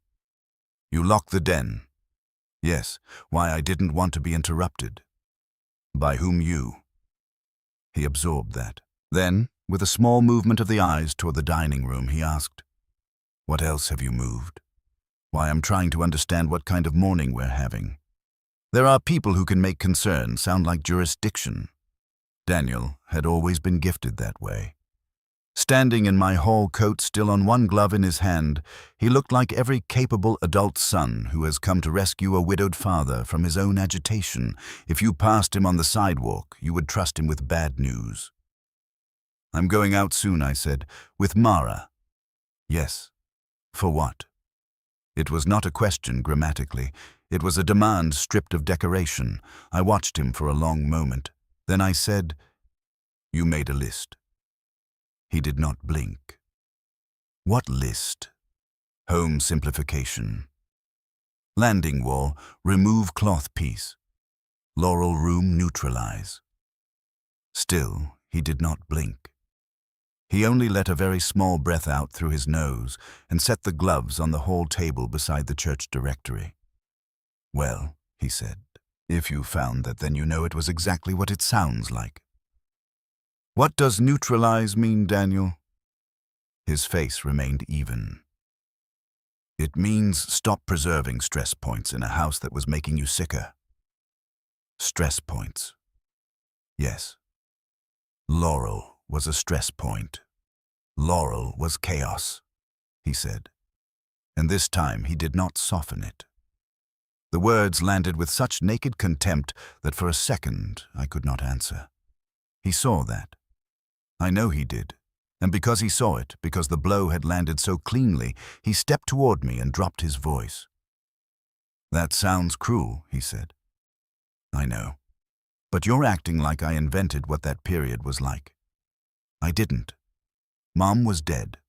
Laurel was spiraling. You were barely functioning. Somebody had to keep this house from turning into a shrine to disorder. The hallway seemed to draw tighter around us. By taking her room apart, by making it possible to live here. She was your sister. He held my gaze. She was a problem nobody wanted to name accurately. There it was. Not grief, not burden, not family sorrow. A category error corrected by the one son who still believed himself fit to correct categories. I thought of Laurel at 17 stomping down these very stairs in mismatched socks and fury because Daniel had called her exhausting in front of company. Evelyn had taken him aside in the kitchen and said, You don't get to become efficient by standing on your sister's throat. He'd looked ashamed then, or I had thought he did. Now I heard the line differently. Not as a mother's sharpness in passing, but as evidence that the shape of him had been visible long before I wanted to believe it. You wrote, kitchen pad, rewrite weekly larger print if needed, I said. That was for you. Why did you tear a line off yesterday's page I didn't? You knew I was in the hall closet, because you always go there when you start exhuming things. He gave a short, joyless, almost laugh. You think you're the first grieving man to do that? The word exhuming struck me so hard I nearly lost the thread. You didn't answer me. I don't have to answer every paranoid question you ask when you're worked up. There. Not shouted, not crude, just placed, worked up, paranoid, each word selected to move me 1 inch farther from reliable witness and 1 inch closer to manageable old man. I felt with startling clarity that if I argued at the level of emotion, I would lose. So I didn't. Instead, I said, Did you move the photographs on the landing 8 months after Laurel's funeral? For the first time, real caution entered his face. We're not doing this in the hallway. Why not? Because you're not calm enough. I'm calm enough. No, you're not. He moved as if to go around me toward the dining room, and I stepped sideways without thinking. Not aggressively, simply enough to occupy the space. He stopped. We stood there, a father and son, in the front hall of a white clapboard Ohio house, one of us 69 and shaking under the ribs, the other 43, and professionally self-contained, both of us suddenly aware that the contest between us had ceased to be interpretive. His eyes dropped once to my pocket, the right one, the one with the copied keys, then lifted again. "What did you take from the desk? I'm going out," I said. "Tom." He said my name the way men say easy to skittish animals. "I'm going out," I repeated. The contempt returned then, very faint but unmistakable. Not loud enough to become rage, more frightening than rage because it fit so comfortably under his skin. "You have no idea what you're doing," he said. "Then explain it to me. Not while you're like this." "How am I?" His mouth tightened. Impressionable. The word was almost elegant in its cruelty. And something in me, something that had been sore and old and hesitant since Evelyn's funeral, finally hardened past argument. I stepped back, not because he had won, but because I had. "Get out," I said. He stared at me. I had not raised my voice. Perhaps that is why he took me seriously. "Excuse me. Get out of my house. Dad. Now." We looked at one another for 3 full beats. Then Daniel picked up his gloves, turned, and walked to the front door. At the threshold, he stopped with his back to me. "She would have wanted this handled gently," he said. He did not have to say who. Evelyn entered the room more completely in that one sentence than she had in weeks. My answer came before the grief did. "You don't get to speak for your mother anymore." His shoulders stiffened. Just once. Then he opened the door and left. I stood in the front hall listening to his car start, reverse, go down the street, disappear. Then I went into the dining room and sat down because my knees were no longer certain of themselves. Mara arrived 15 minutes later and said nothing about my face except, "He came by." Yes, how did that go? He called Laurel chaos. Her expression did not alter much, but a kind of professional finality entered it. "Good," she said. I looked up at her. Not that he said it, that he showed it. She sat opposite me and began taking in the table, the file stacks, the appointment books, the photograph, the notes, the funeral receipt, the open notebook. The coffee gone stale again. "You've been busy." I found something in the desk. I showed her the home simplification notes and the copied keys tagged upstairs. She read the first page once, then a second time more slowly. "Laurel room neutralized," she said. "Yes." Jesus. The word sounded odd from Mara. Not because she never swore, but because she reserved it for moments when professionalism itself risked becoming indecent. She held up the keys. "Did any of these fit anything upstairs I haven't tried?" "Good. Don't until we document them." We took photographs of everything on the table with her phone, then with mine. Then we left for Nadine. She lived in a condominium development in Gahanna, where every building looked like an argument for tidy invisibility. Beige siding, small decorative trees, identical porches, numbers discreetly placed. Her unit was second floor. She opened the door before we knocked, as if she had been waiting on the other side, listening for our shoes on the landing. Nadine Flores was shorter than I'd imagined, with square shoulders, gray hair cut close at the jaw, and the strained alertness of a person who has spent years being careful around other people's paperwork. The apartment behind her was almost painfully neat. Not decorative neat. Contained neat. Couch, side table, 2 frame photographs, 1 lamp, no clutter. The smell of coffee and lemon cleanser. "You're Tom Mercer," she said. "Yes." She looked at my face a moment, then stepped aside. "Come in." We sat at her kitchen table. She had already laid out a legal pad and a manila envelope, both perfectly squared to the table edge. It reminded me unpleasantly of Daniel, and then just as quickly reminded me that order itself is innocent. People are the problem. I need to be careful, she said. I'm not interested in violating privacy law for the sake of anybody's family drama. This isn't family drama, Mara said. Nadine looked at her, then at me. No, she said quietly. I don't suppose it is. I slid the photograph of Laurel across the table, the one with the missing tooth and the sampler high on the wall behind her. Nadine put on reading glasses and picked it up. The room went very still. She did not react immediately. She looked longer than I expected. Then she lowered the picture an inch and said, I can't swear to a child face. That wouldn't be responsible. All right. But if you have an adult photograph. I handed her the college graduation picture from the den which I had brought in a folder. Laurel, laughing cap, croqueted the heat of May, somehow visible even in paper. Nadine looked once and shut her eyes briefly. All right, she said again, but the words had changed. I remember her. Something inside my chest seemed to go both hot and hollow at once. Nadine set the photo down very carefully. She came through under private family coordination, she said. Not our direct site at first. Network placement, transitional. Brother handled intake communication. Said father was elderly and destabilized by loss. Said contact had to be limited because she became more dysregulated after family interactions. I could not feel my hands. She was alive, I said.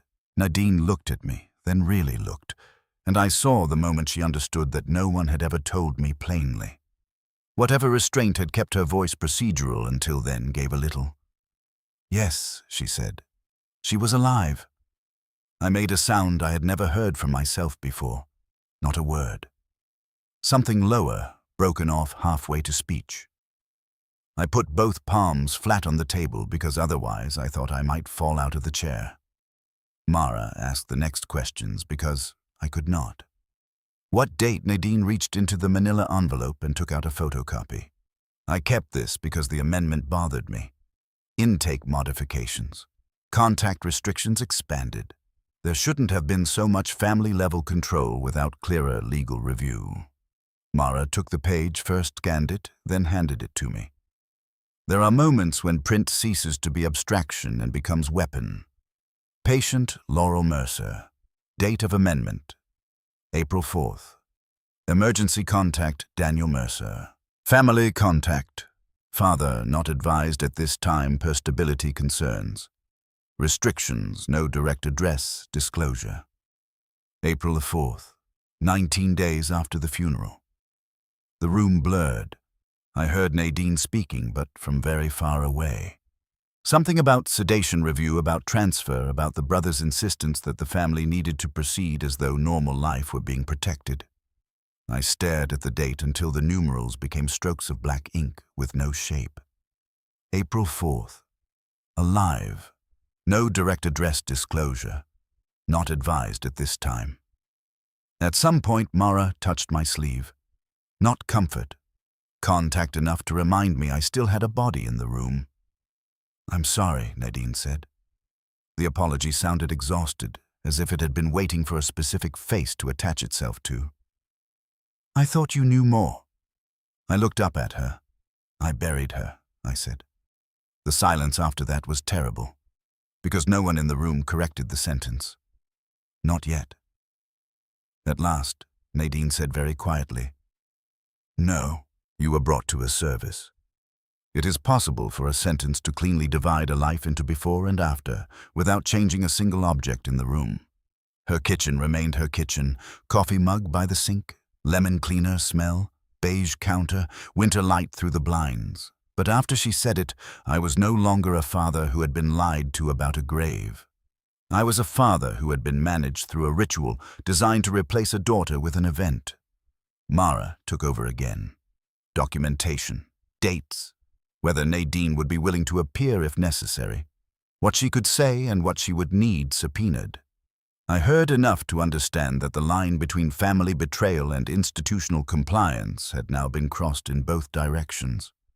When we left, the sky had brightened in that one way Ohio skies sometimes do before rain, and the air outside smelled of wet mulch and distant thawing earth. I stood beside Mara's car without getting in. She was alive, I said. Yes. And he told them not to tell me where. Yes. I looked across the parking lot at a row of identical beige units and felt with a force so strange it almost steadied me that grief had left me, and something clearer had taken its place. Not relief, not hope, purpose. By the time we got back to my house, I was no longer walking through it like a man asking for comfort. I went straight to the basement. The basement in old houses tells the truth in ways the upper rooms don't. Upstairs, life is arranged, social corrected. Downstairs, life leaks, stores, waits, smells honest. Our basement had unfinished concrete on one half and ancient linoleum squares on the other one. Tiny window at the top of the wall level with the outside flower bed. Exposed pipes, laundry sink furnace, shelves built by my own hands 20 years ago and never properly painted. It smelled of detergent dust, cold cement, and the mineral damp that never entirely leaves even good basements in Ohio. Daniel rarely went down there unless something broke. He disliked the unfinished half, said it looked temporary. I had always liked that about it. The shelving along the far wall held labeled bins, winter decorations, guest linens, school papers, tax overflow, camping, Laurel, old books. The labels were newer than the shelves. Daniel's printer labels clean black text on white tape. Too many categories, too much confidence. Mara stood near the stairs while I began pulling bins down one by one. Document first, she reminded me. So I photographed each label before opening. Guest linens. 2019. Holiday cords. Extra blankets. Miscellaneous haul. The third bin I opened contained only old quilts and a torn tree skirt. The fourth held folded towels, 2 old shower curtains, and nothing more. The fifth, guest linens, 2019, was heavier than it should have been. I set it on the work table and lifted the lid. At first, all I saw were sheets. Then under the top sat a corner of green, not bright green. Muted. Weathered. Familiar enough that my breath stopped before my mind had caught up. I pulled the sheets aside. Laurel's raincoat lay folded beneath them.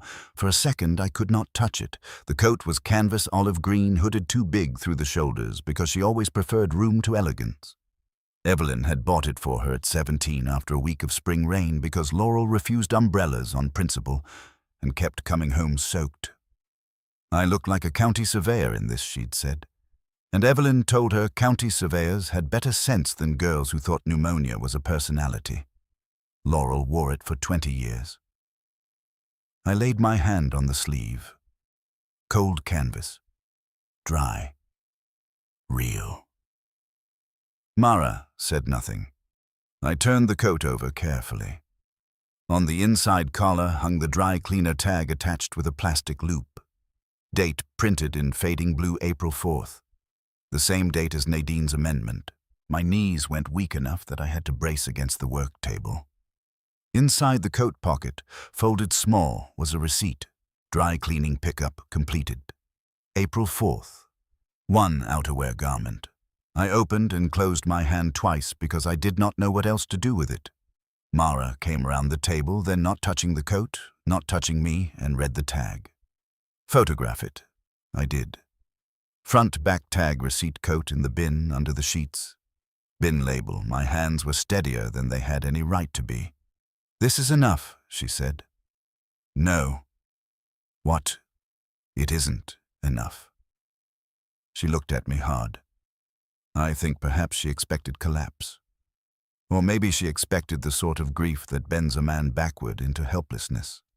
What she saw instead made her nod once. All right, she said. Then what are you looking for, the sampler? We went back upstairs. At some point in the last day, I had begun to learn the house's new language. Not what it meant emotionally, but how it behaved under interference. Daniel did not throw things away if he could use them later. He relabeled, reclassified, put them one category to the left of where grief would look first. Linen, haul, miscellaneous, Storage disguised as simplification. If the raincoat had been hidden under guest linens, the sampler would not be in a keepsake box or memory chest. It would be somewhere useful, somewhere that converted sentiment into housekeeping. We searched the hall closet first. No sampler. Then the guest room dresser. No sampler. Then the back of the linen cabinet in the upstairs bathroom where only old towels and one cracked heating pad waited. I stood in the upstairs hall, breathing through my nose, forcing thought to stay narrower than rage. Where usefulness lives. Not where memory would go, where fabric would make sense. Blankets, I said. What are behind them? We went back to the guest room hall closet, where the shelves above the casket box held guest blankets in clear plastic zipper bags, the kind department stores sell in sets with matching shams nobody uses. On the top shelf behind those sat a long flat parcel wrapped in tissue and brown paper tied not with ribbon but with common packing twine. Too flat for bedding. My mouth went dry again. I pulled the parcel down carefully and set it on the guest bed. The paper had been folded by someone who values corners. No writing on the outside, no label at all. I untied the twine. Under the brown paper lay tissue. Under the tissue, the walnut frame. For a moment, all I could see was the top edge. Then the whole sampler emerged, the linen yellowed slightly under glass, the stitching still careful and narrow blue and green initials in the corners, and across the center, the line Evelyn had chosen in that terrible winter when everything inside the house had become a negotiation with what would or would not break. Love keeps the measure of our days. I sat down on the edge of the guest bed because I could no longer stand. It is possible to miss someone so long you begin to think you have already absorbed the full difficulty of their absence. Then, one object, one smell, one sentence in thread, and you realize grief has been keeping rooms in reserve. Mara stood at the doorway, giving me the space to look. I lifted the frame. The wood was warm from the room, not the closet, which meant it had not been shoved up there years ago and forgotten. It had been somewhere temperate, somewhere handled, somewhere not meant to warp. There, Mara said softly. I turned it over. The backing paper had been removed and replaced once. Not recently, not by a framer. Small tears at the corners, newer tape lines crossing older glue. I laid it face down on the bedspread and ran my fingers along the back. At the lower edge, under one strip of yellowing masking tape, my thumb caught something hard. I looked at Mara.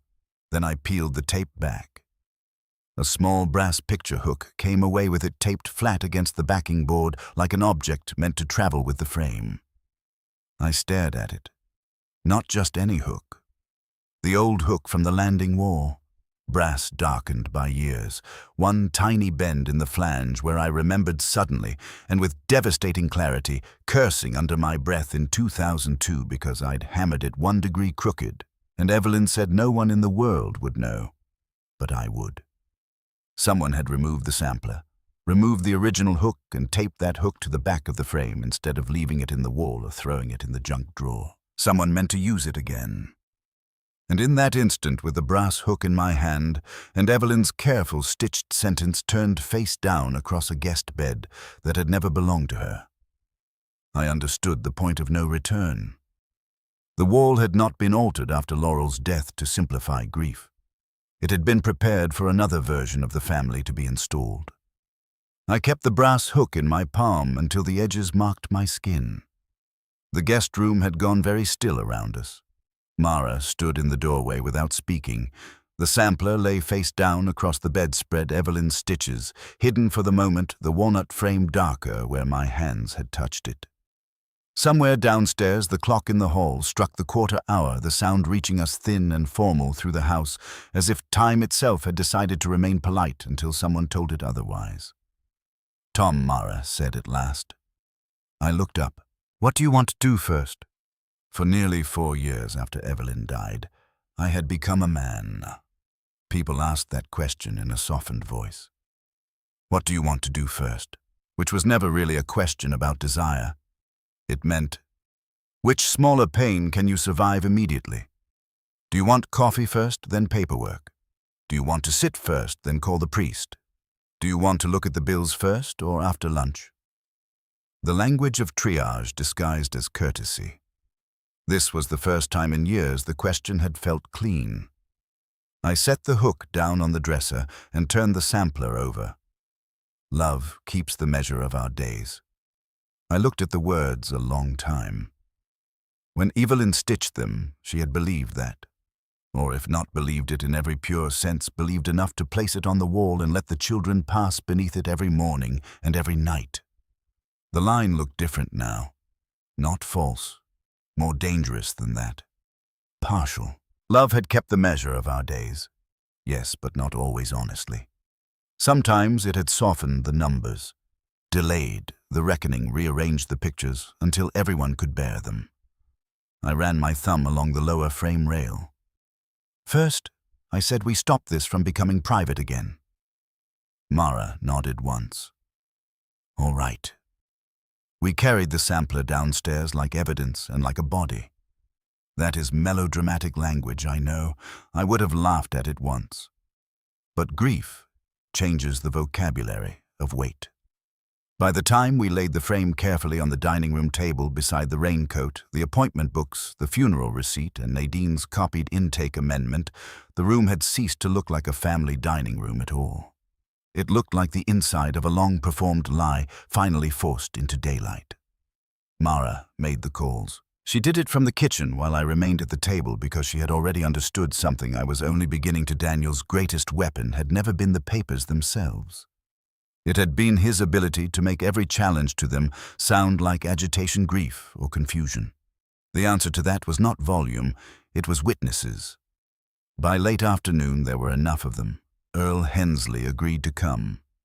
Nadine agreed, though her voice on speaker from Mara's phone sounded as if she were climbing over years of careful silence to do it. A county investigator Mara knew through elder law work, a woman named Sheila Granger, with a dry voice and no interest in family sentiment, said she could not promise action that day, but would attend if there were original documents and a credible immediate concern about improper control of an adult, vulnerable person. A patrol officer from the precinct uniform, polite, watchful, agreed to remain outside and available if tempers breached the line between argument and obstruction. Mara herself, with her leather portfolio and her refusal to blink at men who believed tone entitled them to jurisdiction, would sit at my table.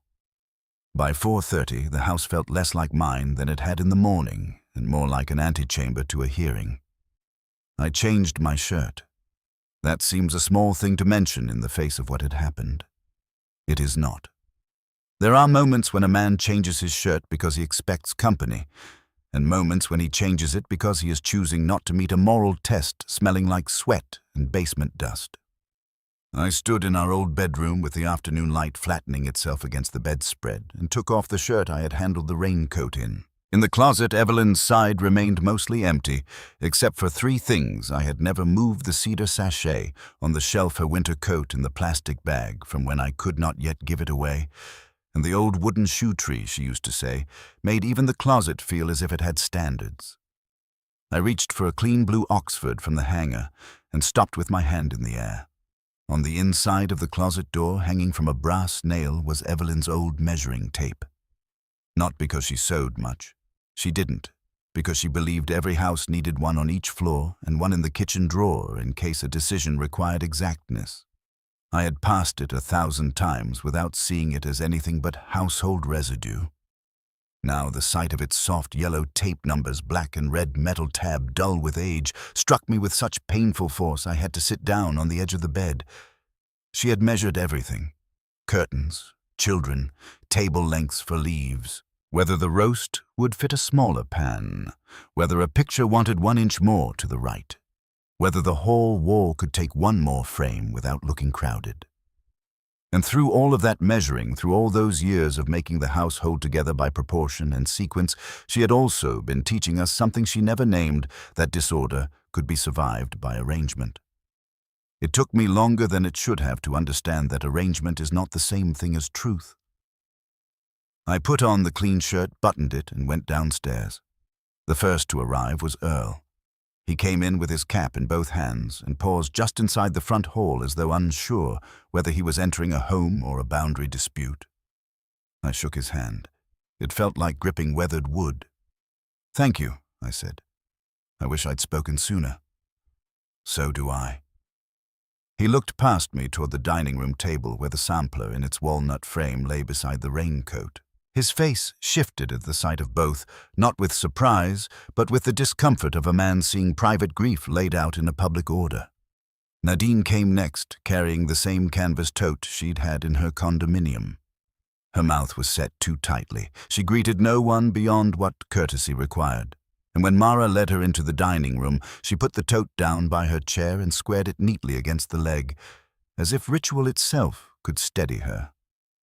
Sheila Granger arrived without drama. Late 50s Greycoat County. Badge hair clipped back, notebook already open before she crossed the threshold. She looked around the front hall, once taking in the stairs, the den doorway, the dining room beyond, and I felt an odd flicker of gratitude at being observed by someone professionally incapable of being charmed by domestic normalcy. The patrol officer remained outside in the car. At 5:12, Daniel walked in, not because he still had a key. Mara had made me lock the storm door and keep the front deadbolt thrown until he knocked, not because he blustered his way across a threshold. He arrived the way he arrived, for everything punctual. Clean coat-buttoned expression, composed, not yet aware of the exact shape of the room he was entering, but already prepared to manage it. When I opened the door, he looked first at me, then over my shoulder into the hall. He saw Earl before he saw anyone else. Then Nadine, then Mara, then behind them in the dining room, Sheila Granger standing by the sideboard with her notebook. Something in his face altered. Not enough for strangers, enough for blood. "What is this?" he asked. "Come in," I said. He did not move immediately. The October after Laurel turned 14, Daniel had learned to drive, and became so proud of his ability to back the station wagon straight down our narrow side drive without touching the fence that he began offering to run every errand in town. Evelyn told him one evening in the kitchen, "Useful is not a character, it's a skill. Don't confuse the two."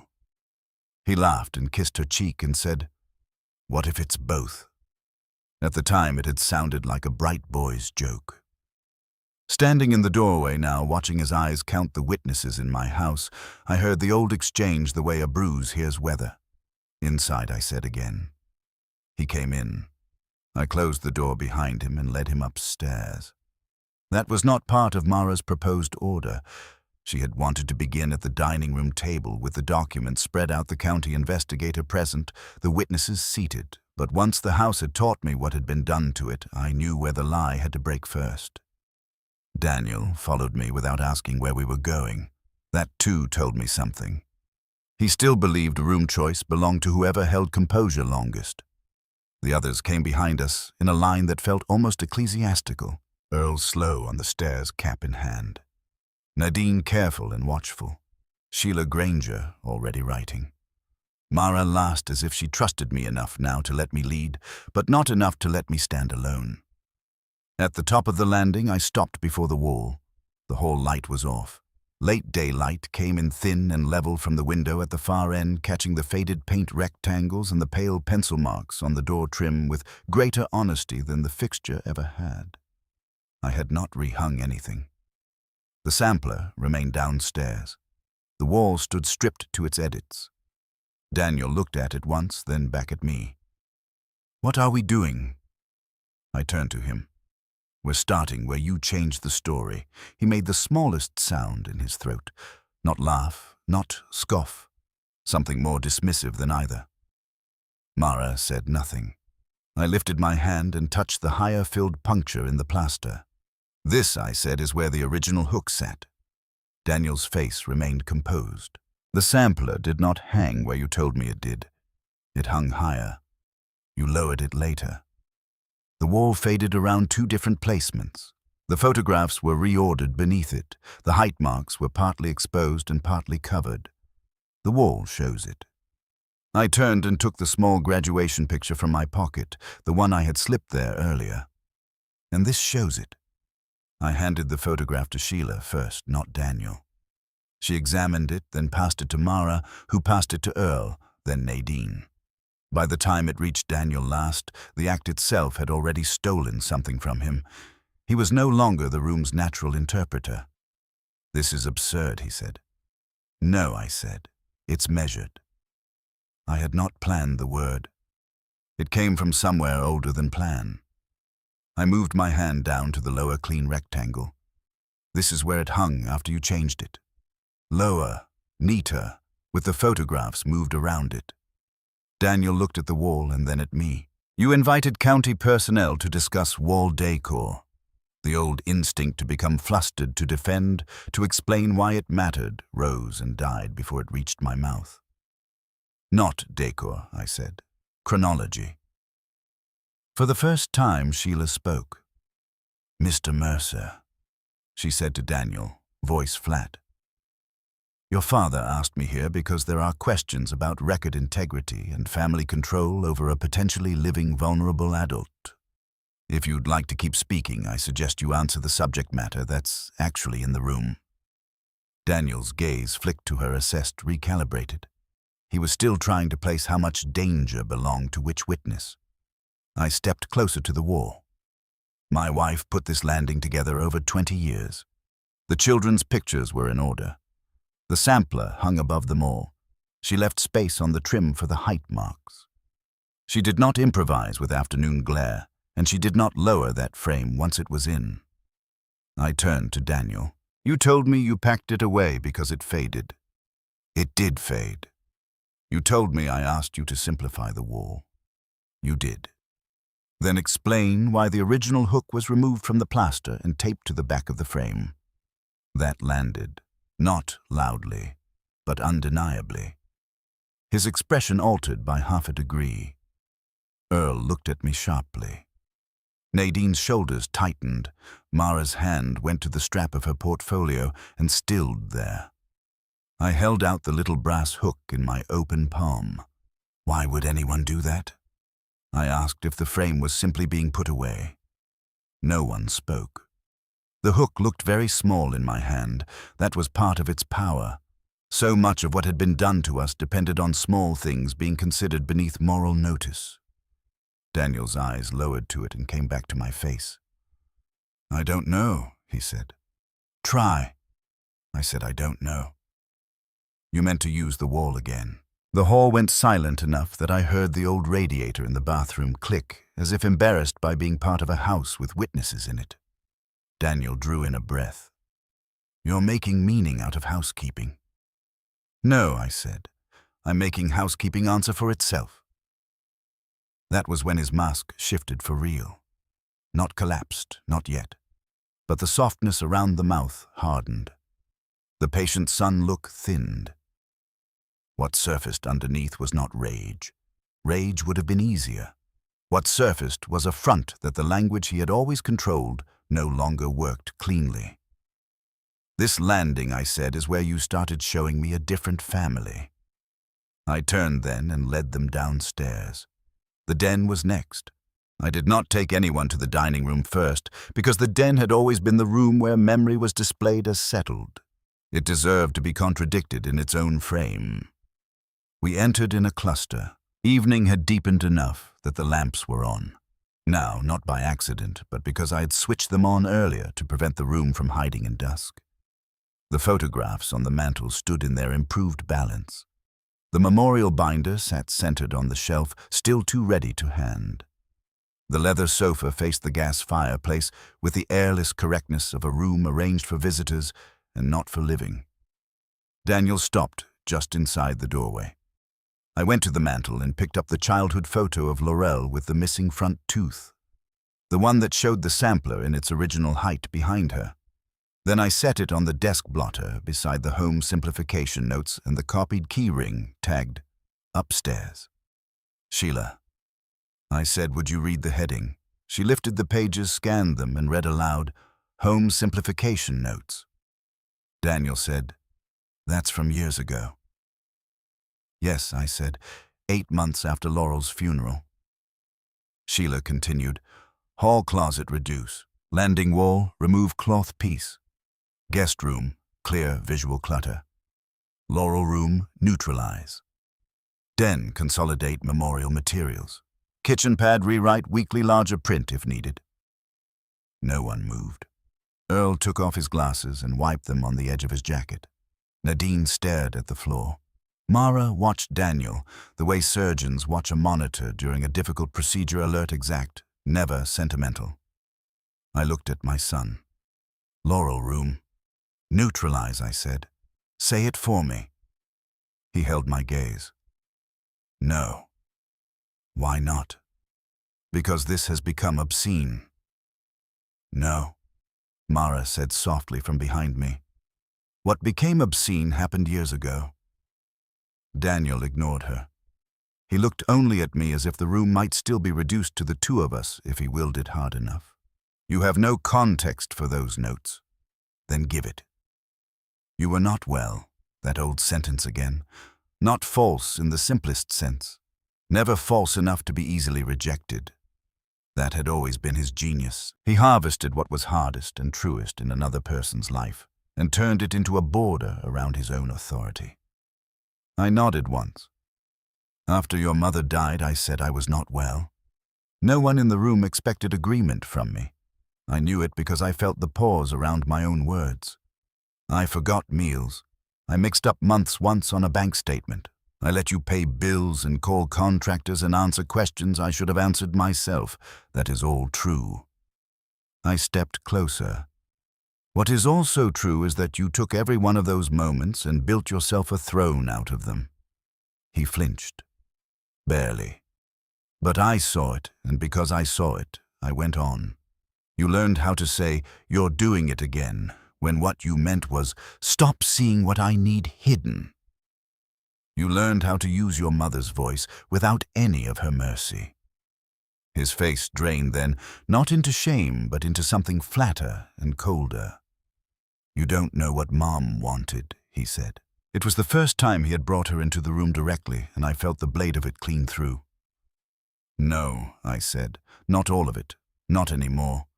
The truth of that hurt more than accusation would have. I let it hurt where everyone could hear it. Your mother wanted peace, I said. Too much. She rearranged things when conflict frightened her. She softened words that should have been spoken plain. She moved pictures after bad nights as if walls could absorb what people had failed to. I know that now. I did not know it well enough then. My throat tightened, but my voice held. But she never used peace to erase one of her children. I heard Nadine breathe in sharply. Daniel's calm broke by one visible degree. You think this is erasure, he said. You think letting Laurel keep breaking everything around her was somehow more loving. Keep going, Sheila said, not loudly. Pen poised. He turned on her then just enough to show he had forgotten to perform. This is not your family. No, she said. It's just your record. That stopped him for a beat. Mara stepped to the table and laid out the raincoat tag visible. Then the intake amendment from Nadine's file copy, then the funeral receipt, then the altered appointment book. The table looked less like a table than an altar for exactness. I took the memorial program and held it up. This says committal to follow, I said. Earl's records show no grave opened.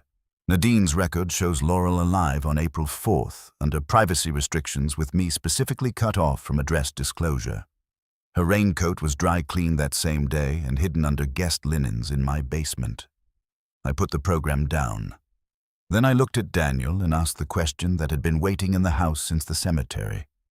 When did you decide it would be easier for me to mourn her than to know where she was? No one moved. He could have lied then. A simpler man would have. A smaller man would have clung to paperwork, blamed institutions' widened responsibility until no hand could be singled out. Daniel did something worse. He answered. After the first month, he said. The room changed around us. Earl stared at him in naked disbelief. Nadine shut her eyes. Mara did not move at all. Sheila wrote one line in her notebook and looked up again immediately. Daniel's voice remained level. After the first month, it became obvious what reality was. She was not coming back into this house in any sustainable way. You couldn't survive her instability, and Mom was already gone. Every interaction made her worse. Every conversation sent you spiraling. She needed containment. You needed something final enough to stop orbiting her. I felt my hands go numb. You held a funeral, I said. Yes. You let me stand over an empty plot. You needed a place. Earl made an involuntary sound, then something halfway between disgust and grief. Daniel went on, as if he had not heard him. She was alive, yes. Alive in the technical sense. Medicated, unsteady, impossible to ground. There was no version of bringing her back here that didn't destroy what was left. What was left, I repeated. The house. You. Normal life. The words came easier now, and that was the true collapse.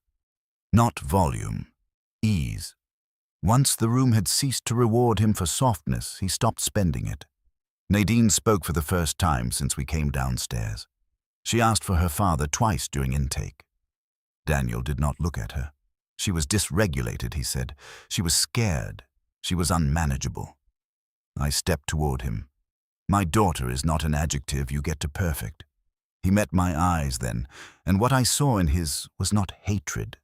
Hatred might have granted me some cleaner path through this. What I saw was private contempt for disorder so old and well-burnished, it had begun to feel to him like ethics. You never understood what she cost, he said. Then tell me. He laughed once under his breath. Not because anything was funny. Because he had crossed over and some part of him no longer saw value in hiding that. She cost attention, time, mood, money, space. She made every room in this house react to her. Mom spent years translating her. You spent years apologizing for her. Do you know what it's like to live in a family where one person's volatility rewrites every dinner, every holiday, every plan? He spread one hand toward the house. I was the only one willing to admit that peace required limits. Peace, I said. This is what you call peace. It was the only thing that kept anything from collapsing. No, Mara said. Her voice was almost gentle.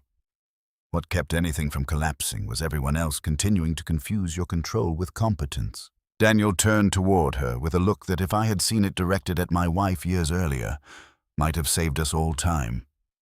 You built your career on family weakness, he said. Don't lecture me about what people need. Mara's face did not change. I built my career on men who call seizure authority, she said. Sheila closed her notebook. All right, she said. That's enough for one room. What followed was not swift and not clean. I am grateful for that now, though at the time I wanted the house itself to split open and settle the matter faster. There were calls, there were procedural questions. There was an address request routed through channels Nadine knew, and Sheila could justify as welfare and record verification. There was a refusal from one office, then a harder push from another. There was the long practical misery of truth moving from moral certainty into civic process. Daniel did not make a dramatic attempt to flee or overturn tables or seize documents. That would have been a gift. Instead, he remained in the den chair by the lamp while Mara and Sheila worked the phones, and Earl stood near the front window like a man who had accidentally walked into the inside of a storm. Daniel kept saying at measured intervals things like, "You're misunderstanding scope, and there are medical complexities you people don't grasp," and she was safer than you would have made her, each sentence sounding less like defense than like a final exhausted investment in his own necessity. At one point, he looked at me and said, "When they find her, she won't thank you." I answered, "This was never about gratitude." Near 7:30, after more waiting than my body knew what to do with, Sheila got the call back. The network site, where Laurel had most recently been placed, was in Delaware County, not far under a restricted contact designation now being challenged in real time because the basis for my exclusion had already started collapsing under the weight of contradiction. Sheila listened, asked 3 questions, then one more. Her face remained neutral until the end. When she hung up, she looked at me. "She's there." No one in the room spoke. The den lamp hummed softly. Outside the front window, evening had gone fully blue. Somewhere down the street, a dog barked twice and stopped. "She's there," Sheila said again, because maybe some truths need the dignity of repetition. Alive, under supervision, alert enough to identify herself. They're reviewing immediate contact and capacity procedures now. The room lost its shape for a moment. Not because I fainted. I didn't. Not because I wept. I did not then. It was more humiliating than that, and more human. My body simply forgot briefly how to occupy space after carrying a dead daughter this long. I put one hand on the edge of the desk to steady myself. Mara stepped near enough to catch me if I failed and did not touch me. Earl took his cap off again, though he had already been holding it. Nadine covered her mouth with 2 fingers and closed her eyes. Daniel sat very still, looking not at me but at the bookshelf, as if some final inventory were taking place in his head. I turned to him. He did not look back. "She's there," I said. "Nothing." "She's there," I repeated. At last he lifted his eyes. The look on his face then is one I will carry to my grave. Not guilt, not exactly, not even defeat in the ordinary sense. It was the expression of a man who has mistaken his own design for morality so long that the return of the person he designed around feels to him like administrative insult. "You think this fixes anything?" he said. The words fell into the den like ash. "No," I said. "It names what you did." That was the end of the speaking portion, if such a thing can be said about family catastrophe. After that, things happened because they had to. Sheila told Daniel he was no longer to initiate contact or attempt movement of records pending review.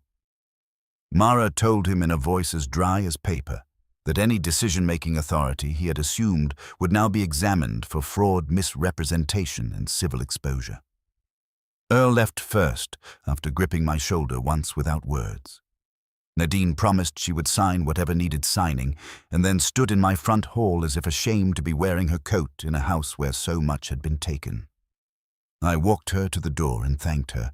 She said I should have asked harder questions the day he smiled at me, and I answered, so should I, because there was no honest hierarchy left in blame. Daniel remained in the den until the last professional voice was finished. Then he stood. He looked at me across the room where he had once rearranged my photographs and rewritten my lists and believed it care. "I did what somebody had to do," he said. "No," I answered. "You did what let you feel superior to a suffering person and called it duty." His mouth tightened. "You have no idea what it cost me." That more than anything else he'd said all day nearly made me laugh. Not because cost had not existed, because of all the currencies available in that room he had chosen himself. I walked to the den door and held it open. "Leave the key," I said. He stared. "The house key." For a second I thought he might argue. Then, with a movement so small it would have looked like cooperation to anyone without blood in it, he reached into his pocket, set the key on the hall table and walked out. I did not follow him to the porch. I stood where I was until the front door closed behind him and the house took a breath I had not realized it had been holding. It was after 9 when Mara and I drove to see Laurel. The facility sat back from the road behind a stand of pines and a winter-bleached lawn. Not grim. That was almost worse. It looked like every place in America where difficult human realities are softened by architecture and adjectives. Transitional, supportive, residential, as though the right vocabulary could turn confinement into care by degrees. Inside, the lobby smelled like reheated soup copier toner and the floral hand lotion institutions buy in bulk. There were framed watercolors on the wall and a front desk woman with good posture and tired eyes. We waited under a lamp beside a fake ficus while some last internal permissions were checked and rechecked and documented by people who now understood there would be legal light on every page. Then a case supervisor led me down a hall, painted in colors someone somewhere had certified as calming. "Miss Mercer asked if you were really here," the woman said quietly. "What did you tell her that you were?" My legs felt wrong under me. They took me to a small visiting room with 2 chairs, a table, and a window looking out onto black pines against the dark. Not a reunion room. Not designed for miracle or punishment. Just a room where important people are brought together under observation to see whether fact can hold. The door opened. Laurel came in wearing gray slacks, a soft blue sweater, and the guarded stillness of a person long practiced at entering spaces where other people already have the narrative advantage.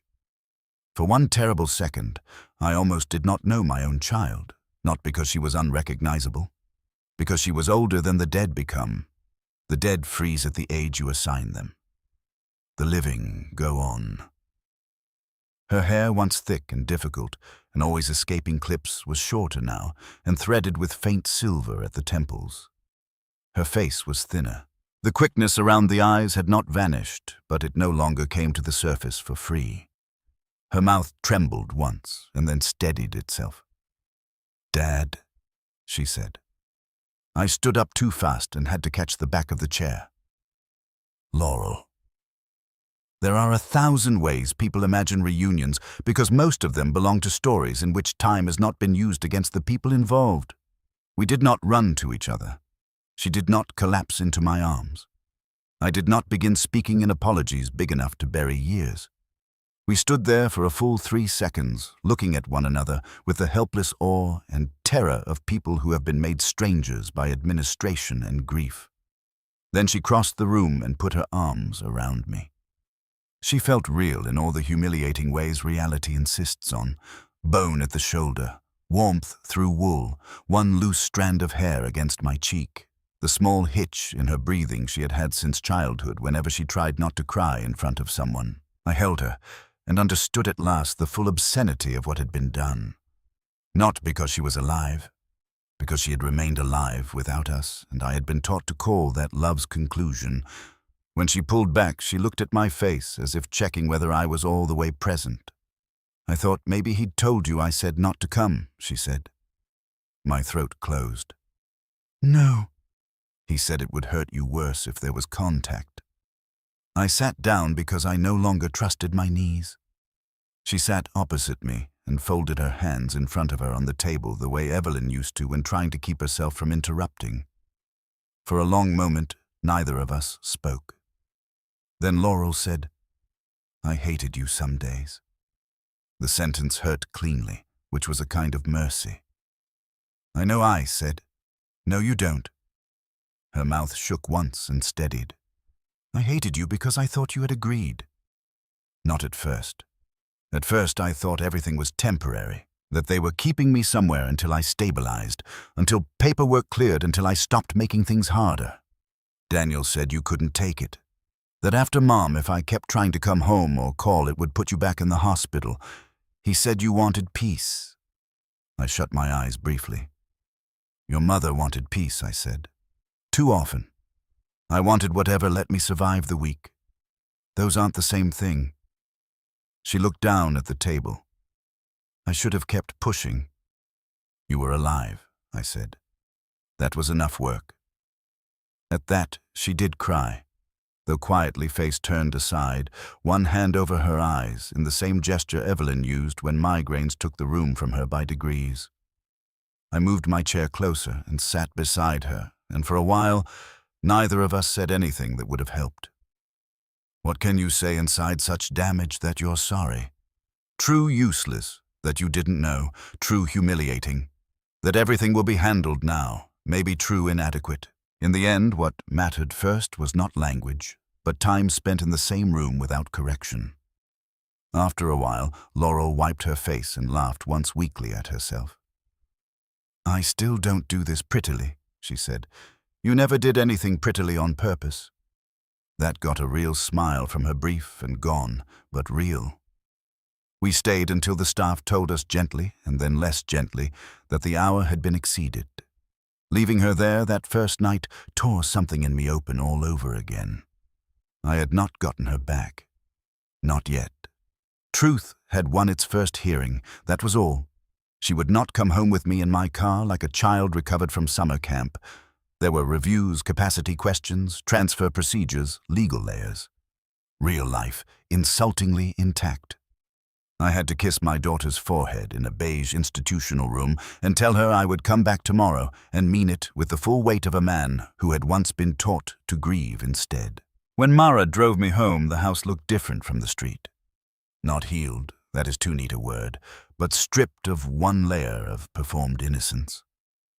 The porch light burned over the front steps. The front hall beyond the door seemed deeper, more honest perhaps in the way damaged things become honest once pretense leaves them. Inside, everything was where it had been, but not as it had been. Daniel's key sat on the hall table where he had left it. I picked it up, carried it to the kitchen, opened the junk drawer, found the coffee tin where I keep spare screws and old house keys, and dropped it inside. The sound it made was small and final. Mara stood by the doorway with her coat on. "Do you want me to stay?" she asked. I looked toward the stairs. "No," she nodded. "I'll be back in the morning." When the door closed behind her, I remained in the front hall alone. Alone in a way different from widowhood. Widowhood is absence with memories still intact enough to live beside. This was aftermath. The house and I had both been used, and now we were expected to continue existing with that knowledge. I went upstairs. The landing wall waited in the dim spill from the bathroom nightlight. Empty hook holes, faded rectangles, pencil marks. I touched the trim where Laurel's height at 10 had been penciled and not fully erased. My thumb rested there a while. Then I went into our old bedroom and slept, without dreaming, which is sometimes the mind's cruelest kindness. The next weeks passed in the practical language people outside stories mistake for closure. There were affidavits, there were meetings, there were reviews of capacity and documentation, every one of them shaped by the fact that Laurel was not an inert object to be returned, but a living woman who had survived by becoming careful around systems. She chose with counsel and against some early advice to move into a smaller supervised apartment arrangement in Columbus rather than back into my house immediately. "I want to come because I choose it," she told me one afternoon in a legal conference room, so over-air-conditioned we both kept our coats on. Not because I'd been transferred again. I understood that. It hurt. I understood it anyway. Daniel's part in it became public enough to matter and private enough never to feel theatrically satisfying. There were findings. There was exposure. There were people who had trusted his competence and now preferred the word misunderstanding to any uglier one. There were others, less forgiving. He lost every shred of informal authority over Laurel's care and every practical handhold in my life. There were consequences with lawyers attached to them, which I will not dress up into moral poetry. Legal pain is rarely poetic. It is forms, dates, signatures. Money, the slow, hard grind of accountability, reduced to lines on paper. He deserved worse than some of what came. He got more than he expected. Between those two facts lies most adult justice. I saw him once more before summer. He came to the porch without a coat on a day too cool for that, as if discomfort itself might recommend sincerity. I did not invite him in. We stood on opposite sides of the threshold while the maple dropped helicopter seeds into the walk. "I never meant to hurt you," he said. "No," I answered. "You meant to decide what pain was permissible."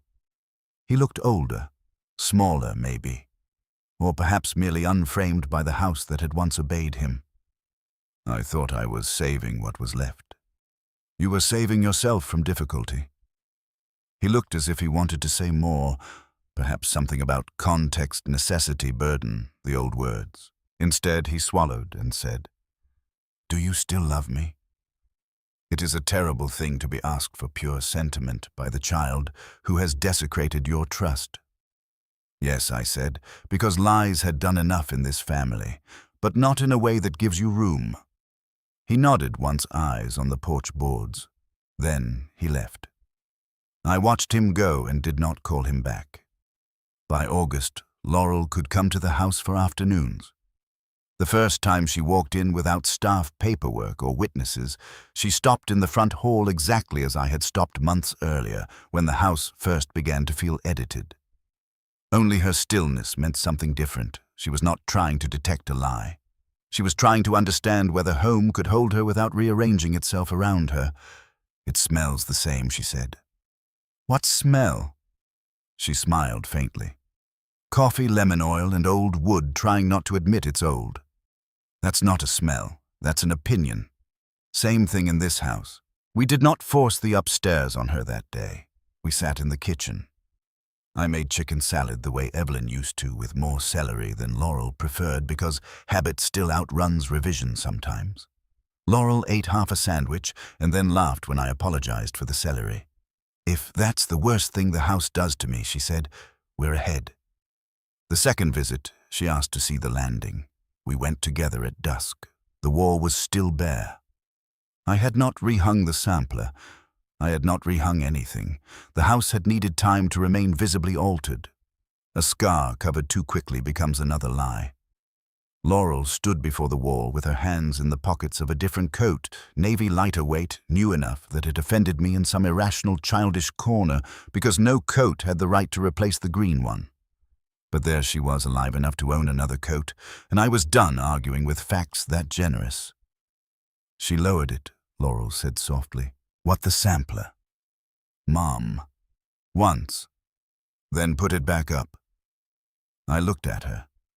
"When Laurel room neutralized," she said, and then gave a short, humorless smile.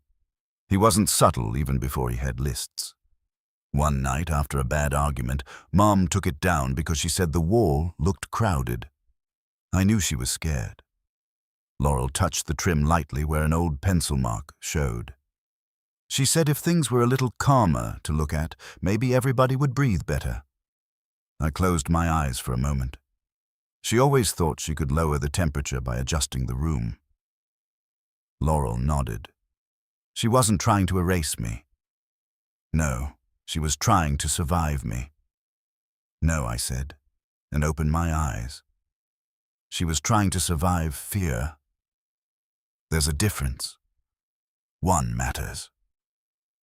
Laurel turned and leaned her shoulder against the wall. For a second, with a fading light on her face and the line of the hall behind her, she looked so like Evelyn at 30 that the sight of it actually hurt my jaw. "I used to think she picked him over me," Laurel said. "Your mother?" She nodded. Not in some melodramatic way, just every time she translated. Every time she turned what I said into something less sharp for everybody else. I thought she loved the version of me that didn't make a scene. I took a long breath. "Your mother loved the version of everyone that might stay." Laurel looked down. "That's sad." "Yes. Do you still miss her that way?" The question was so exact I almost laughed. "Yes," I said. "And no, I miss her more honestly now, which is harder work." She considered that a moment, then said, "Good. Not kind. Not cruel. Accurate." In September, I brought the sampler out of the guest room dresser, where I had kept it wrapped again, not hidden this time, but waiting. I set it on the dining room table and took off the brown paper for the first time in weeks. The walnut frame caught the late afternoon light.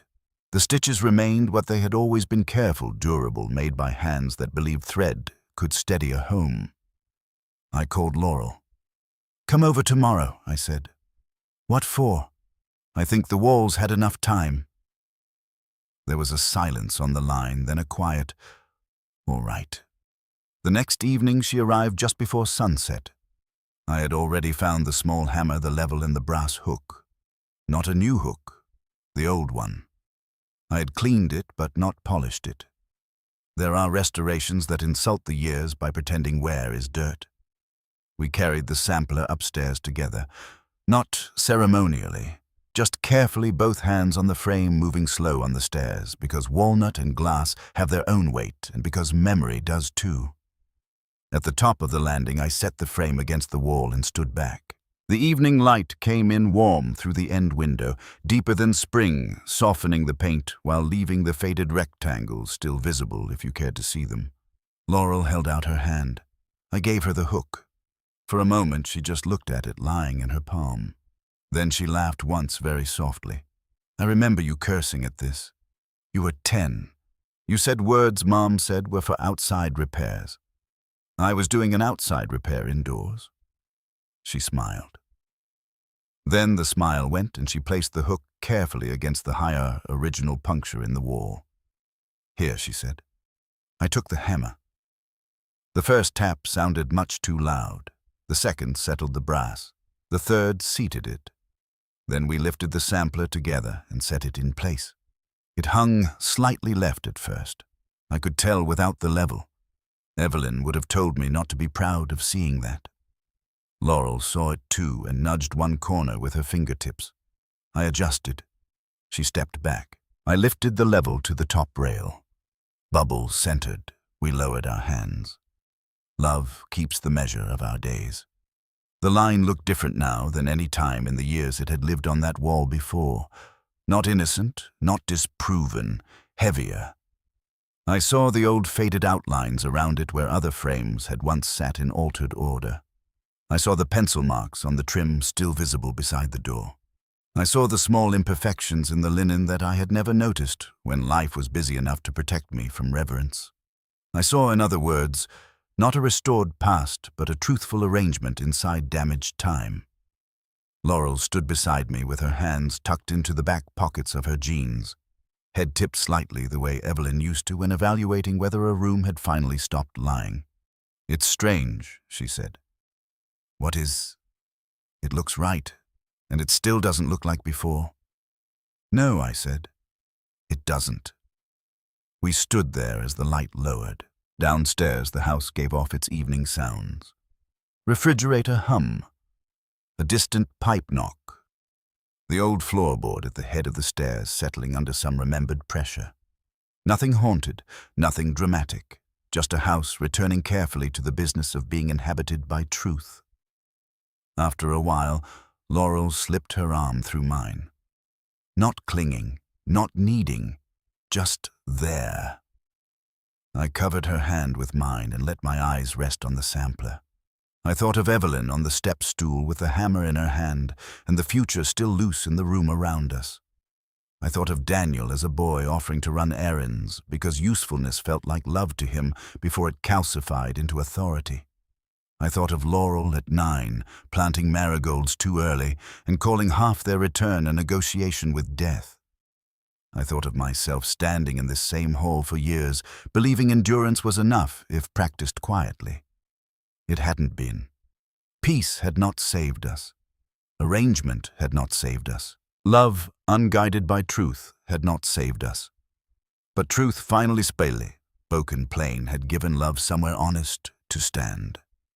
The wall still showed where the lie had been, in the soft rectangles around the frame, in the old pencil lines half faded and stubborn, in the tiny patched puncture above and the barely visible scrape below. Nothing about the house pretended otherwise. That I found was what made it bearable. The light thinned further, warming the linen once more before evening took the color out of it. Laurel leaned her head briefly against my shoulder and then straightened. Neither of us said anything for a long while. At last, I reached up and pressed the bottom edge of the frame flat against the wall, just once feeling the wood settle into its proper weight. And standing there with my daughter alive beside me, my dead wife's stitching level in the fading light, and the marks of what had been done still visible. If you knew where to look, I understood that truth has weight too.